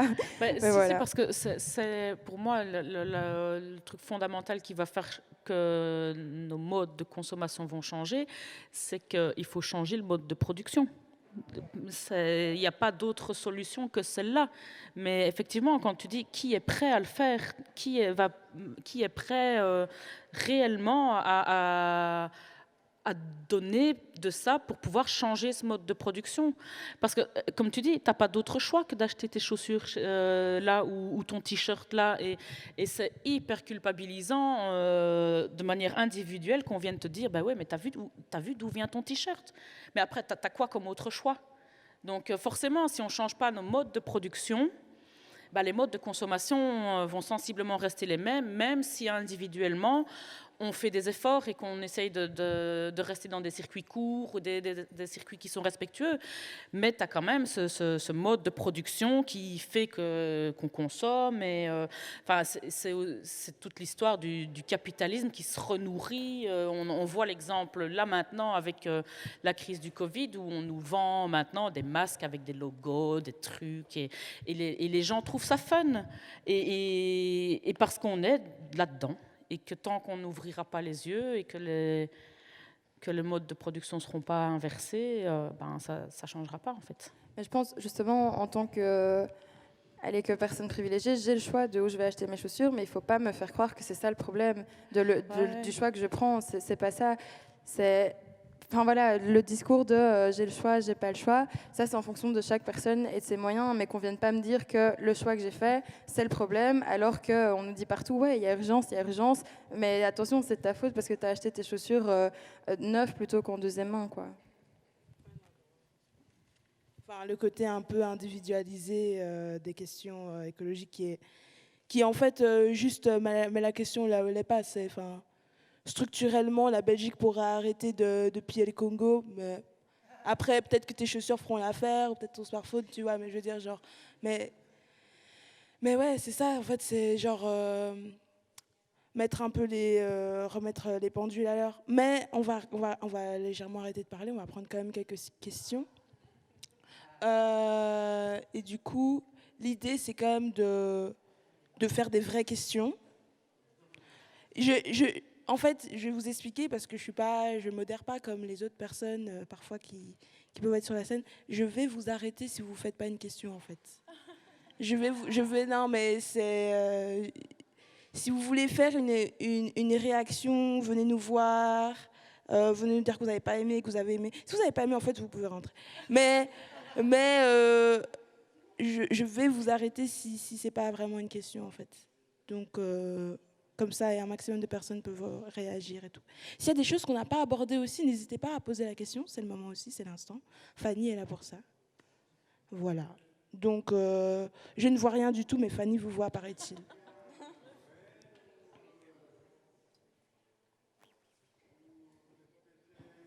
On peut prendre plusieurs questions à la fois, peut-être aussi. Bonjour. J'ai fait partie de toutes les actions climatiques depuis 2010. Le premier camp Action Climat à Liège, avec les Flamands, sur les hauteurs de Liège. Et ça fait maintenant presque 10 ans exactement qu'on a commencé ces actions climatiques, après la conférence de Copenhague. Mais on en est toujours à du blabla. Il faut passer aux solutions. Et Nicolas Hulot l'a écrit dans Le Point il y a 2 mois, il faut passer aux solutions. Alors, avez-vous, par exemple, le thème du débat de ce soir, c'est l'écologie populaire. Est-ce que le peuple a des solutions pour contrer le réchauffement climatique? Merci. Prochaine question. On va en prendre 3, je crois. Comme ça. Question là. Là, ici. Oui, il y a beaucoup de questions aujourd'hui. Moi, j'ai une question directement pour Marie. Je voulais que tu puisses expliciter le rapport qu'ont eu les mouvements dits de gauche, dits révolutionnaires, qui n'avaient souvent que le mot peuple ou prolétariat à la bouche, la réaction qu'ils ont eue face aux Gilets jaunes dans un premier temps et vers la fin. Je sais que tu as travaillé, parce que ça se passe un petit peu mieux. Mais est-ce que tu pourrais expliciter ça? Et peut-être encore une dernière, et après on va répondre. On reprendra encore une salle de questions. Hein. C'est quoi l'autre là?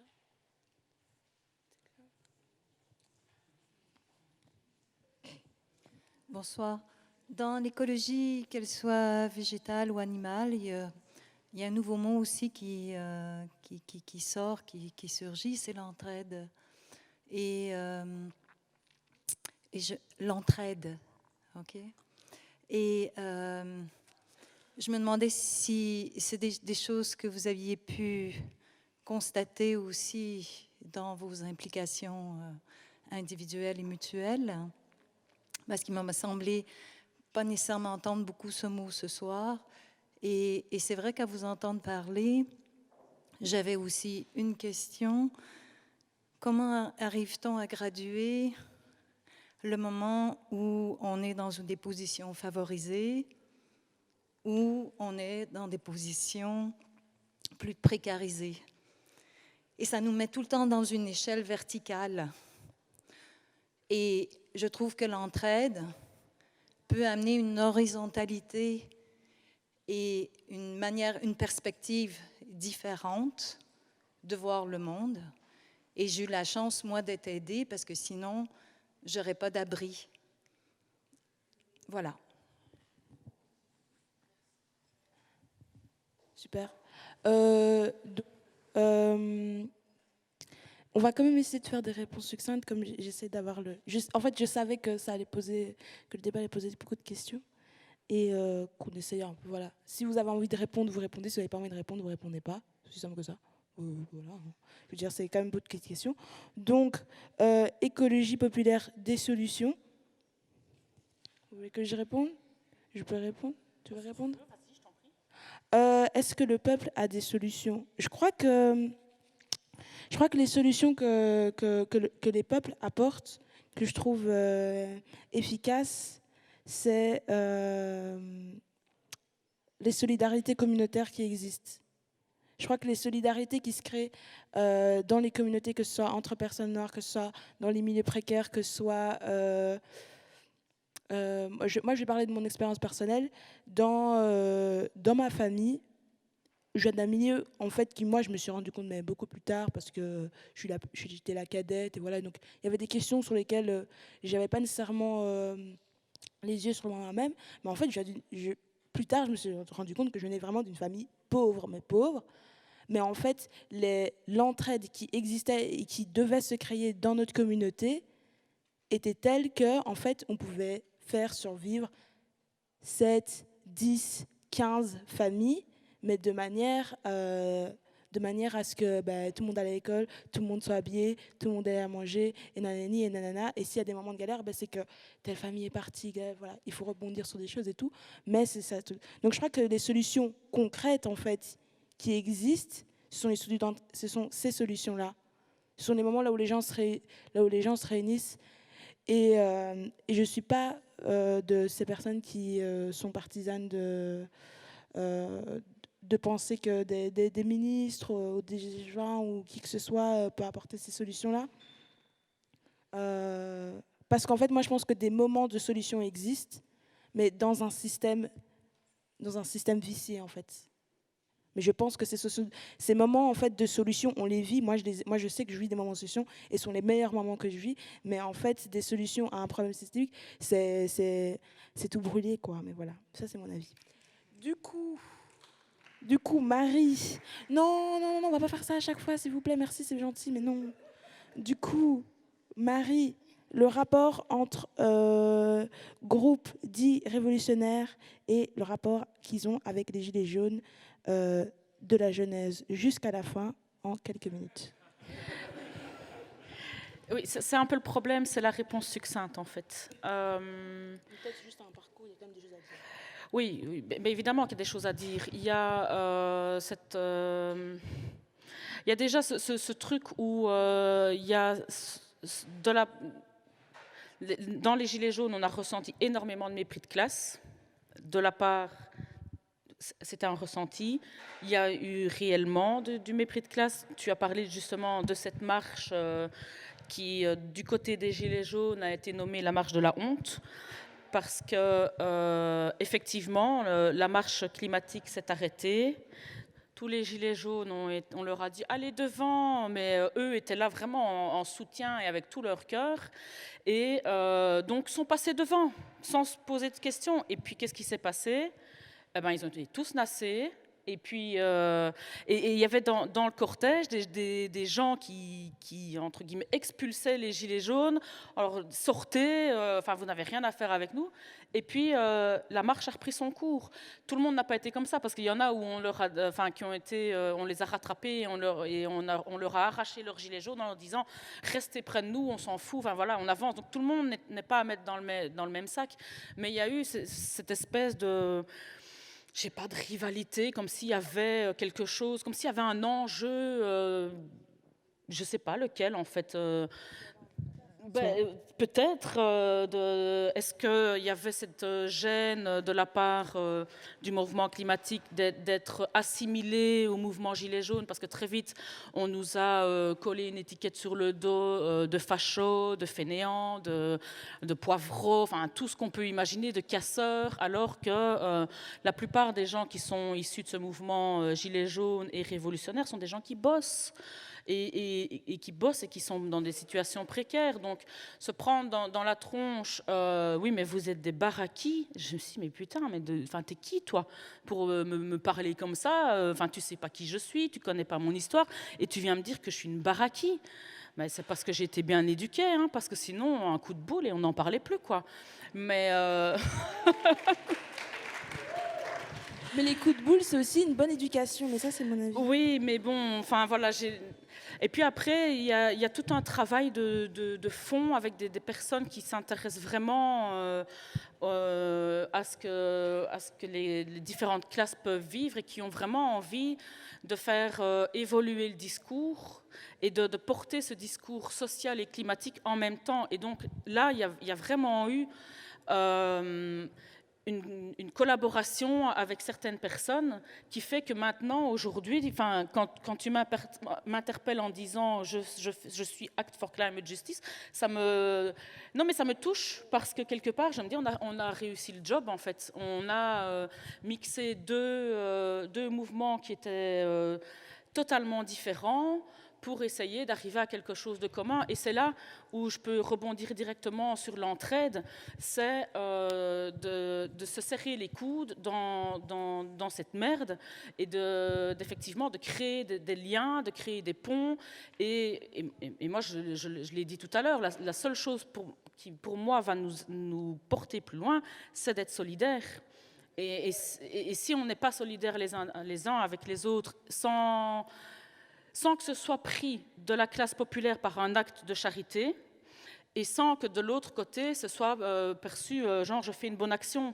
Ça doit vraiment être quelque chose de fluide et je pense qu'on a tout à s'apporter les uns aux autres. Et voilà, je ne sais pas si j'ai répondu à ta question, mais je devais faire bref. Donc voilà. Au pire, il y a toujours moyen de discuter après, Ouais. Vraiment, pour discuter vraiment en profondeur. Non, et mais tout je pense ça. qu'il voulait que je dise certaines choses devant tout le monde, mais voilà. Et il y a des comptes à Mais je pense régler que qui ne j'ai sont dit pas une les partie, miens. non? Ok. Yuna, tu veux dire quelque chose sur l'entraide, cette échelle verticale permanente et comment l'horizontaliser? Non? Alors, je crois qu'en fait, peut-être quelque chose, on a beaucoup parlé peut-être de manière assez simple, en fait, de vécu, etc. Ce soir, et on n'est pas monté en généralité, comme diraient les sociologues. Mais en fait, on est face à des problèmes systémiques, à des problèmes dans lesquels on est dedans, on y participe, des systèmes qui se régénèrent constamment face aux luttes qui se mettent en place. Et donc, par ces systèmes, je parle là de capitalisme, je parle de classisme, je parle de racisme, etc., etc., etc., etc. Du coup, cette échelle verticale sera là. Elle sera là et et c'est dur de la faire bouger. C'est même dur de la faire bouger parce que les gens qui sont au-dessus de l'échelle ne comptent pas descendre. Donc, certes, comme je le disais, je crois que des moments de solution réelle existent. Ça, moi, j'en suis convaincue. Et le but en soi, c'est de les faire perdurer. Mais l'entraide charitable comme solution durable, moi, j'y crois vraiment pas parce que j'ai jamais vu vraiment, en tout cas, des militants, des activistes volontairement se dire « Mais tu sais quoi, on va céder tout ce capital pour l'offrir à telle communauté afin de juste que cette communauté fasse, que cette communauté survive. » Et donc, cette échelle est bien présente. Il y a des moments peut-être d'entraide qui existent, mais elle est bien présente et je ne crois pas qu'il y a...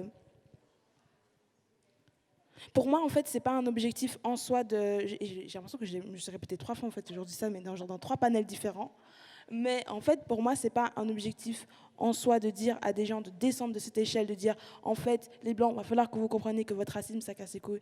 En fait, les riches, il va falloir que vous descendiez parce que là, votre classisme, ça nous casse les couilles. En fait, pour moi, c'est juste, je fais tomber l'échelle. Moi, je suis juste dans mode, je tac, et voilà. Mais vraiment, c'est plus un débat pour moi, quoi. Donc voilà, c'est plus ça. Je vous aime vraiment beaucoup, mais vous abusez. Donc, Fanny, on y va pour la deuxième salle de questions, s'il y en a encore. On pourra faire un gros clap à la fin.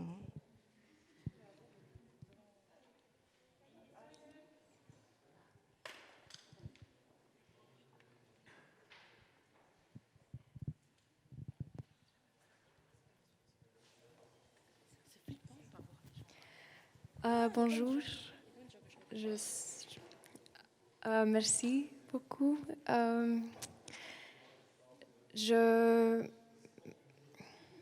viens des États-Unis. Non,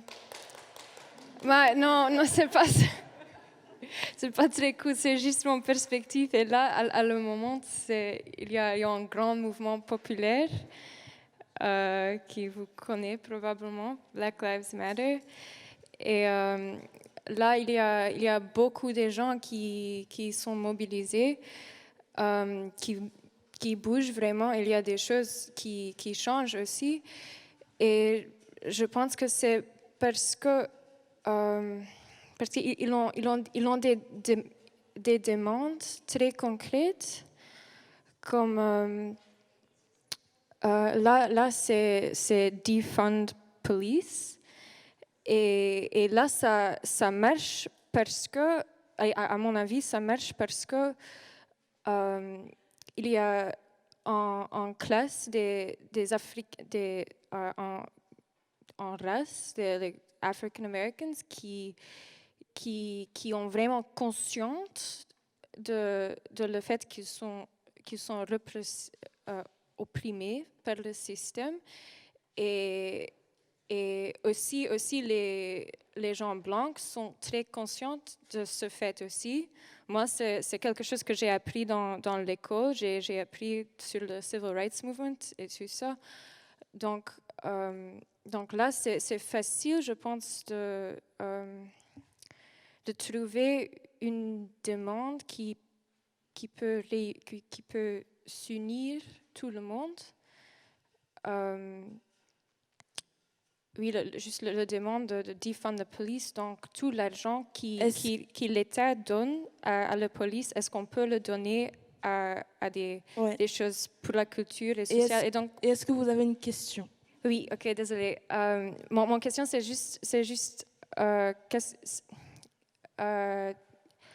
que pourraient être des demandes pour nous dans nos situations concrètes, vu qu'on a beaucoup de collectifs, des groupes différents qui bougent pour des raisons différentes. Désolée pour parler trop.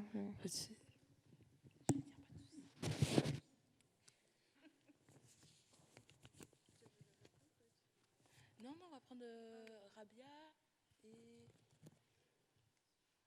quelqu'un. J'essaie d'un peu d'aider. Ouais, moi en fait j'ai une petite question, mais c'est toujours quand je viens dans des débats ou quelque chose comme ça, je dois toujours ramener ma cause, qui est la cause des sans-papiers. En plus, je pense qu'il y a beaucoup de migrants qui quittent leur pays à cause de l'exploitation des pays européens. Et du coup, ma question est la suivante, c'est comment on peut faire pour lier toutes les luttes ensemble et dire qu'il y a des gens précaires, très précaires, parce que tout à l'heure, vous avez parlé des gens qui galèrent et tout ça. Moi, j'ai entendu votre discours. Il y a des familles sans papier aussi qui ont des enfants et tout ça. Je ne sais pas comment ils vont s'en sortir avec l'impose de masques par jour. Je ne sais pas comment ils vont faire. Et du coup, comment on peut faire tous ensemble pour dire à cette société, ou à l'Europe entière, ou au monde entier, qu'on est des êtres humains et quand on quitte notre pays, c'est par nécessité. Et quand je viens ici, je dois avoir mes droits comme n'importe quel citoyen. J'ai envie d'être citoyen, mais vous ne me le permettez pas. C'est ça ma question, c'est tout.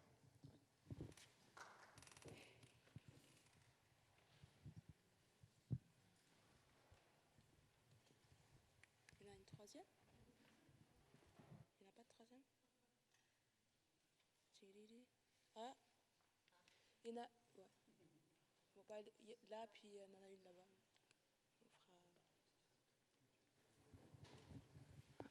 Bonjour, moi je fais partie, en fait je suis un stagiaire dans un groupe de réflexion en écologie politique et en fait j'aimerais savoir si vous avez des arguments à me donner pour pouvoir convaincre les gens qui font partie de ce groupe, qui sont des BBR, comme a dit Canel, donc des blancs bourgeois racisés pour la plupart, pas tous hein, bien sûr, mais... Et pour en fait les convaincre d'étudier plus sérieusement la question de l'écologie populaire, et demain je poserai probablement la question pour l'écologie décoloniale.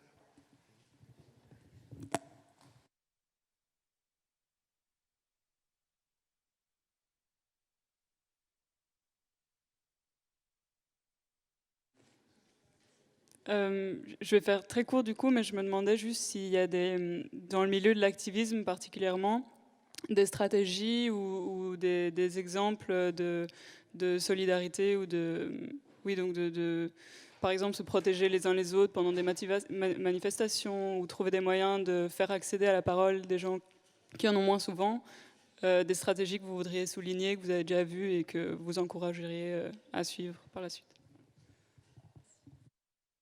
Ok, merci. J'y vais dans l'ordre, hein? Ouais, ok. Black Lives Matter. Alors, c'est en fait, il y a, enfin, déjà en fait par rapport en fait, je vois pas en fait, donc c'est pour ça que je réponds un peu dans le vide, hein.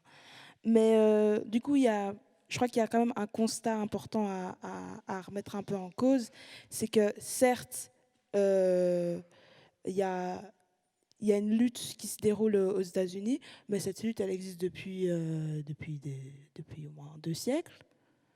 Donc, c'est pas le Black Lives Matter qu'on vit maintenant va beaucoup plus être lié au manque d'agentivité, au manque de pouvoir que les gens vont avoir dans une société en pleine pandémie, plutôt qu'autre chose en soi.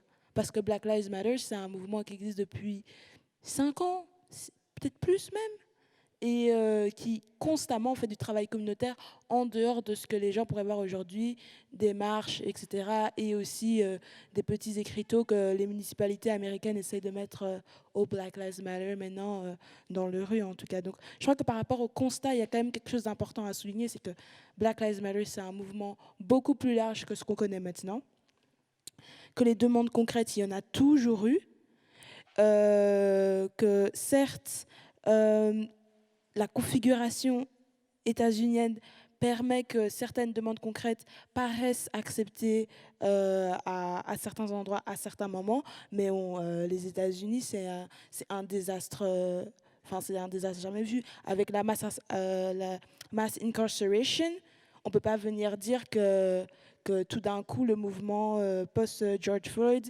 est en train de soulever des montagnes. Certes, moi je pense que c'est un mouvement important et qu'il se passe des choses extrêmement importantes, mais dans tout ça, les États-Unis, elles sont toujours dans les États-Unis de Trump, elles vont être dans les États-Unis de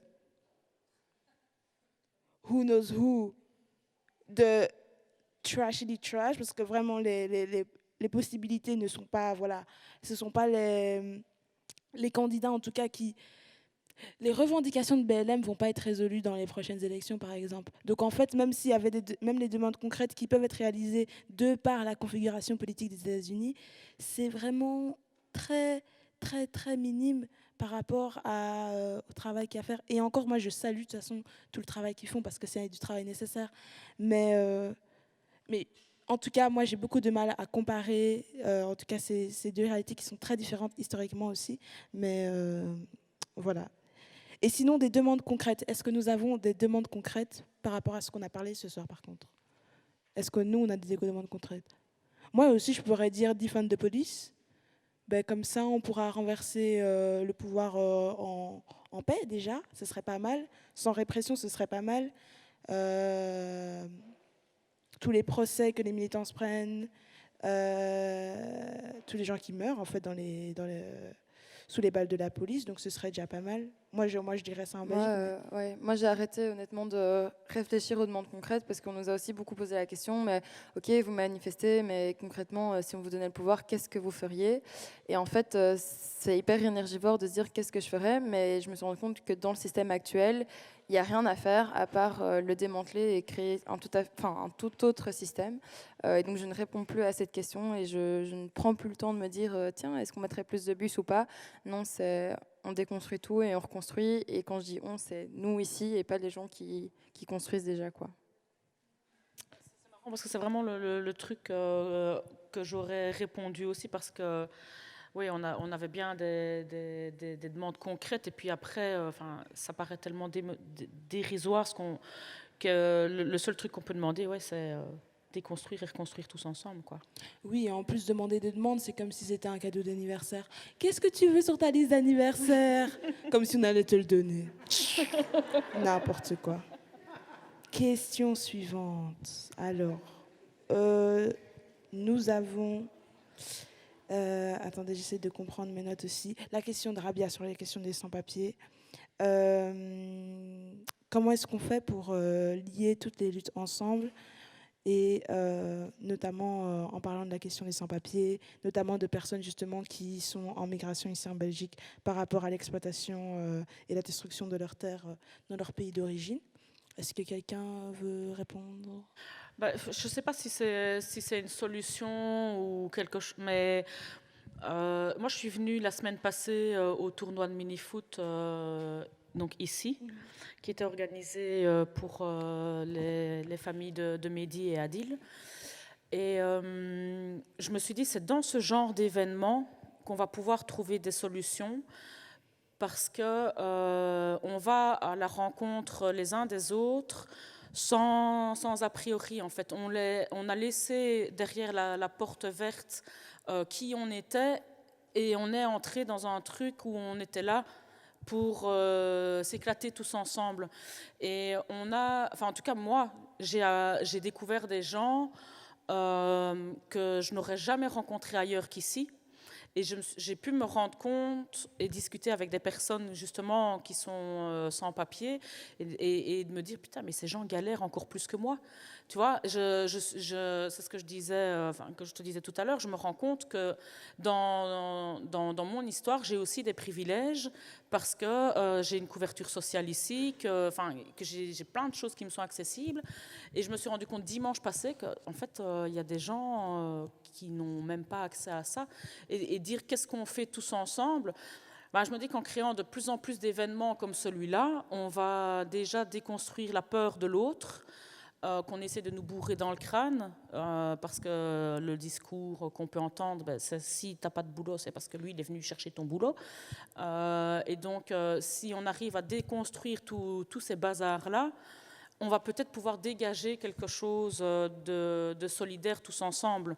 C'est la seule réflexion que je peux me faire. Des solutions, j'en ai pas. Enfin, moi, je suis juste Marie.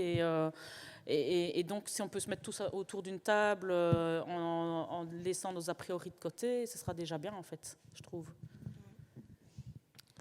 Moi, je crois que je deviens un peu redondant, mais j'ai plus vocation à lier des luttes qui n'ont pas envie de se lier, parce que je pense qu'il y a c'est ça en fait le problème des oppressions systémiques, c'est qu'il y a un intérêt à ne pas se lier d'une manière ou d'une autre. Je ne pense pas que toutes les luttes ont envie de soutenir les personnes sans papier, moi par exemple, je le pense réellement. Mais je pense que certaines manières, par exemple, en lien avec les thématiques d'aujourd'hui, la question des terres et de la souveraineté alimentaire, par exemple, des personnes sans papier, peu importe qu'on puisse encore parler de régularisation, etc. Mais par exemple, de parler de toutes ces questions-là, ça, je crois qu'il y a des choses qui peuvent se faire là, maintenant, et que les mouvements écologiques pourraient se saisir. Je veux dire, on a en Belgique, on a des brigades agricoles pour aider des agriculteurs à cultiver certaines terres, essayer de créer des cagnottes pour acheter 1, 2, 3 hectares et en fait cultiver des légumes pour toute l'année pour, je sais pas, 250 personnes. Ça, c'est des choses en fait qu'on peut réaliser parce que ici, et je le dis parce qu'on sait que dans la salle, on a des contacts, etc. pour le faire. Mais ça, c'est des choses qui sont, par exemple, directement réalisables. Et même si là où, par exemple, la question de la régularisation, on va toujours toucher à des questions d'institutions qui sont là où il nous faut vraiment des masses et là, ça demande le travail communautaire qui reste à faire dans nos communautés pour vraiment soutenir, parce que je pense que même aussi aujourd'hui dans les communautés précaires, racisées, etc., il y a encore du travail à faire de pouvoir aller soutenir les personnes sans papier. Même des fois, on ne sait même pas que des personnes sont sans papier quand on va... Moi, je viens de Bruxelles, et à Bruxelles, il y a tellement d'enfants sans papier à l'école. Je me souviens, moi, dans mon école... tous les quelques mois, on faisait la fête parce que quelqu'un avait eu ses papiers. Et des fois, il y a plein de gens qui ne savent pas en fait, que une personne est sans papier, quand en fait, elle n'achète pas de ticket mobile, elle n'a pas de carte mobile parce qu'en fait, elle n'a pas sa carte d'identité, du coup, elle ne peut pas faire ça. Elle n'a pas de carte de banque, elle a que du cash tout le temps parce qu'en fait, elle ne peut pas faire ça parce que quand tu es sans papier, tu ne sais pas faire ça. Et du coup, voilà, c'est des petites choses sur lesquelles... en tout cas, sur les questions, je crois, écologiques, sur les questions d'accès, il y a tellement de choses en fait qu'on peut faire maintenant et qui demandent en fait pas grand-chose pour vraiment soutenir les personnes sans papier. Et après, sur les questions de régularisation, mais là, ça demande des masses. Et moi, je crois toujours qu'on va y arriver. Moi, je veux juste compléter. Moi, personnellement, je suis pas du tout. Je me sentirais pas adepte de parler de ça parce que j'y connais pas assez. Mais du coup, je vous invite à suivre. Je sais que certains sont dans la salle. La page Instagram qui s'appelle Bruxelles des vies. Ils organisent, demain une nuit blanche pour la régularisation des sans-papiers. Du coup, je vous invite à aller suivre leur page Insta, voir ce qu'ils font. C'est ce que tu allais faire. Ah ben voilà. Du coup, toutes les infos sont sur leur page. Je pense que certains sont dans la salle aussi, donc peut-être qu'ils se montreront à un moment. Pour du coup rebondir sur la prochaine question, sur les exemples d'entraide, pareil, Bruxelles des vies, il parle énormément de la ZAD d'Arlon, donc ici en Belgique. Et pour moi, s'il y a un exemple et quelque chose que je soutiens, c'est ce genre d'initiative. Marie disait aussi que c'est des endroits où on peut rencontrer des gens et s'entraider entre tous. Concrètement, des nuits comme la nuit qu'ils organisent demain soir et la ZAD, c'est ce genre d'endroit. Donc voilà, je vais les laisser parler à ma place, je sais pas où ils sont. Mais voilà, allez voir Bruxelles des vies sur Instagram, ils le feront mieux que moi. En tout cas, l'événement Facebook, c'est Nuit blanche pour la régularisation des sans-papiers, organisé par la coordination des sans-papiers de Belgique. Et ce sera demain de 18h30 à 23h30. Du coup, pour les personnes, n'hésitez même pas à skipper en fait demain si vous voulez aller soutenir. Je les aime beaucoup, beaucoup, beaucoup. Alors, du coup, la dernière question qu'on avait, c'était... Ah oui, Marie. Oui. Comment les arguments pour les BBR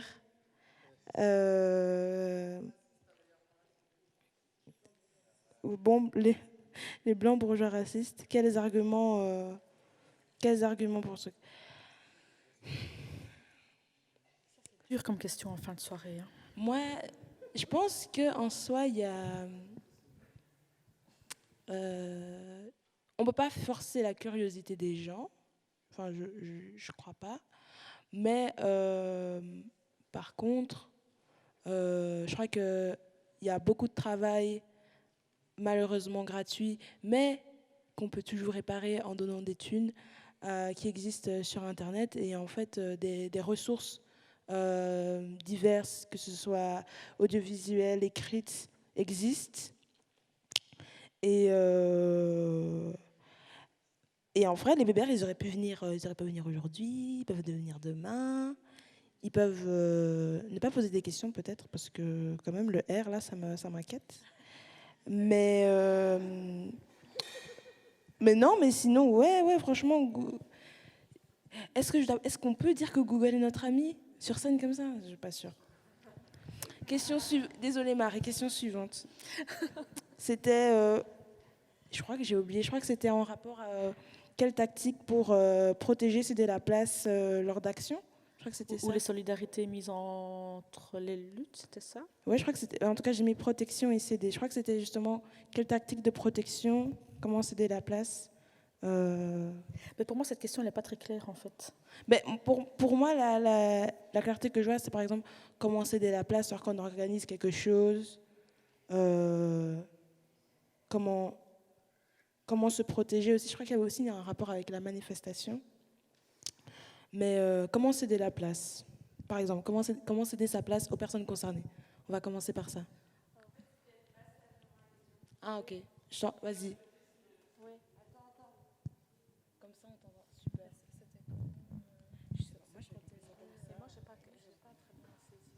C'était un petit peu ça, mais surtout pour demander quelles ont été des stratégies dans l'activisme que vous avez vues mises en place pour vraiment formaliser cette solidarité ou pour protéger des personnes dans certains milieux activistes qui sont plus à risque par rapport à la police, par exemple, ou pour favoriser des voix qui sont moins souvent favorisées, etc. Donc juste peut-être des exemples que vous avez vus, des choses que vous avez aimées, que vous conseillerez. Du coup, moi, ça va être vite répondu. Moi, j'ai justement quitté les mouvements écologistes parce qu'il n'y avait justement pas de stratégie de protéger les personnes à risque, parce qu'ils n'étaient pas conscients que des personnes à risque, ça existait. Voilà. Moi, en fait, c'est ça qui m'a dessus. J'ai vu aucune stratégie, donc je ne pourrais pas répondre à ta question. Voilà, je vais être étrange.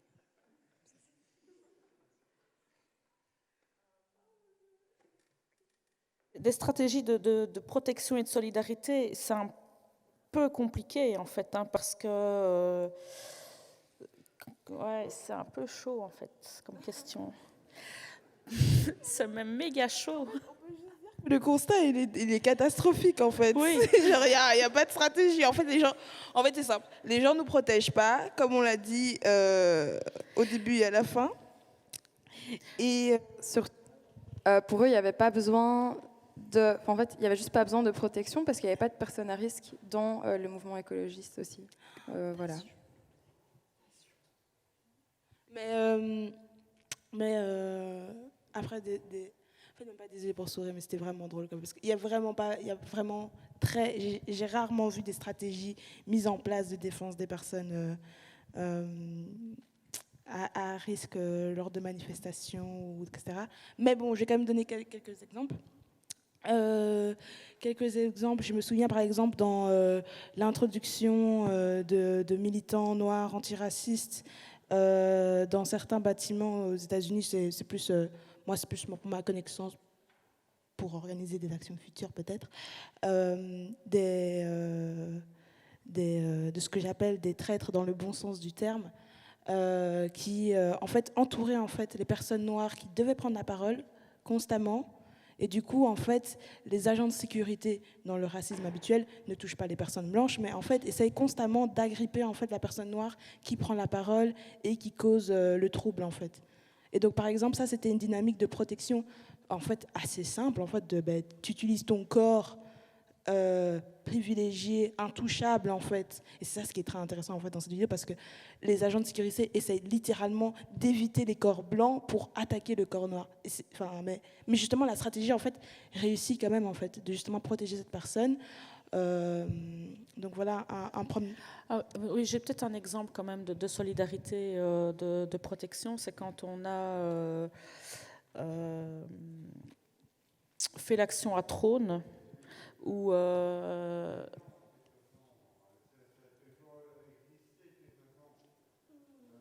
je crois que tu peux y aller, On a le micro, hein, t'inquiète. où l'idée était de...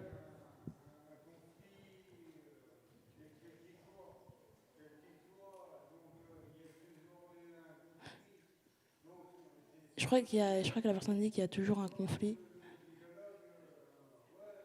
Mais tu peux y aller, hein, Marie, si tu veux.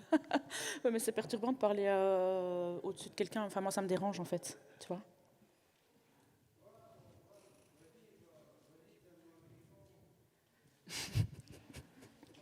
C'était en fait, donc l'action c'était à Trône, et donc on a un briefing au départ où chacun peut prendre une place, et à la base moi j'y allais comme ça, et puis je sais pas, je me sens pousser des ailes à ce moment-là, et je fais partie des personnes qui vont s'enchaîner avec des armlocks devant le Parlement.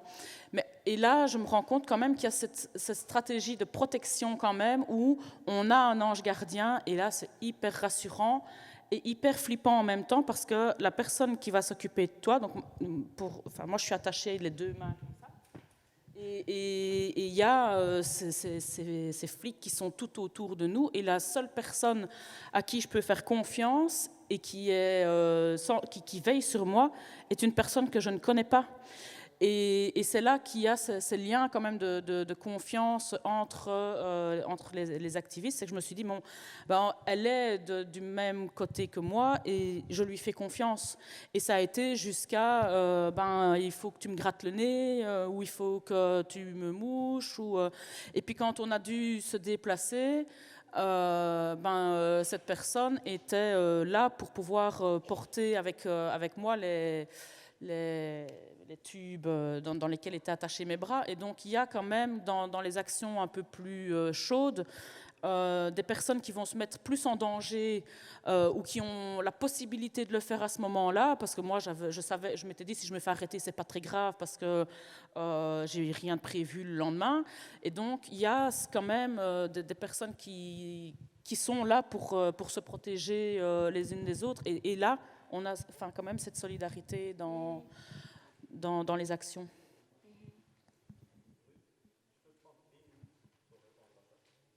Oui, oui. Après, c'est fini. Juste pour rappeler, pendant le début du confinement et le Covid, les sans-papiers ils étaient oubliés. Et on avait décidé de faire une action pendant le Covid. Ça a été presque la première sortie après une longue pause de tous les militants. Et on a pensé à faire une sortie éclair. On ne veut pas faire une manif ou marcher ou quoi. On est parti devant le Tour de Finance. On était une trentaine de sans-papiers, mais on l'a bien organisé parce qu'il y avait des amis, peut-être il y a des amis ici aussi dans la salle, que j'ai fait la demande personnellement de venir nous protéger. Pendant que l'action il va être, il y avait, on va dire, beaucoup de Belges qui sont venus ce jour-là pour nous faire la protection. Nous, on a fait l'action, on a dit ce qu'il fallait dire. Juste les dernières minutes, parce qu'on a demandé à tous les sans-papiers de partir, il y avait 2 gars qui sont restés sur les lieux et les flics qui s'approchaient pour prendre quelqu'un. Et heureusement, il y avait 6 personnes qui se jettent vers le flic. Ils arrachent le sans-papier des mains des flics, comme ça, et c'est tout filmé. Il y a sur Internet toute la scène. Lui, il se casse, il court, et eux, ils prennent des PV. Mais heureusement qu'il n'y avait pas d'arrestation parmi les sans-papiers, mais juste parmi les gens qui sont venus protéger l'action. Voilà. J'aime trop applaudir, vraiment. Non, mais je crois qu'en tout cas, c'est ça l'important. Il y a des capacités à créer des moyens de protection. C'est juste que c'est plus rare que ce qu'on pense. Mais ça existe évidemment. Merci de nous avoir écoutés pendant si longtemps avec autant de courage.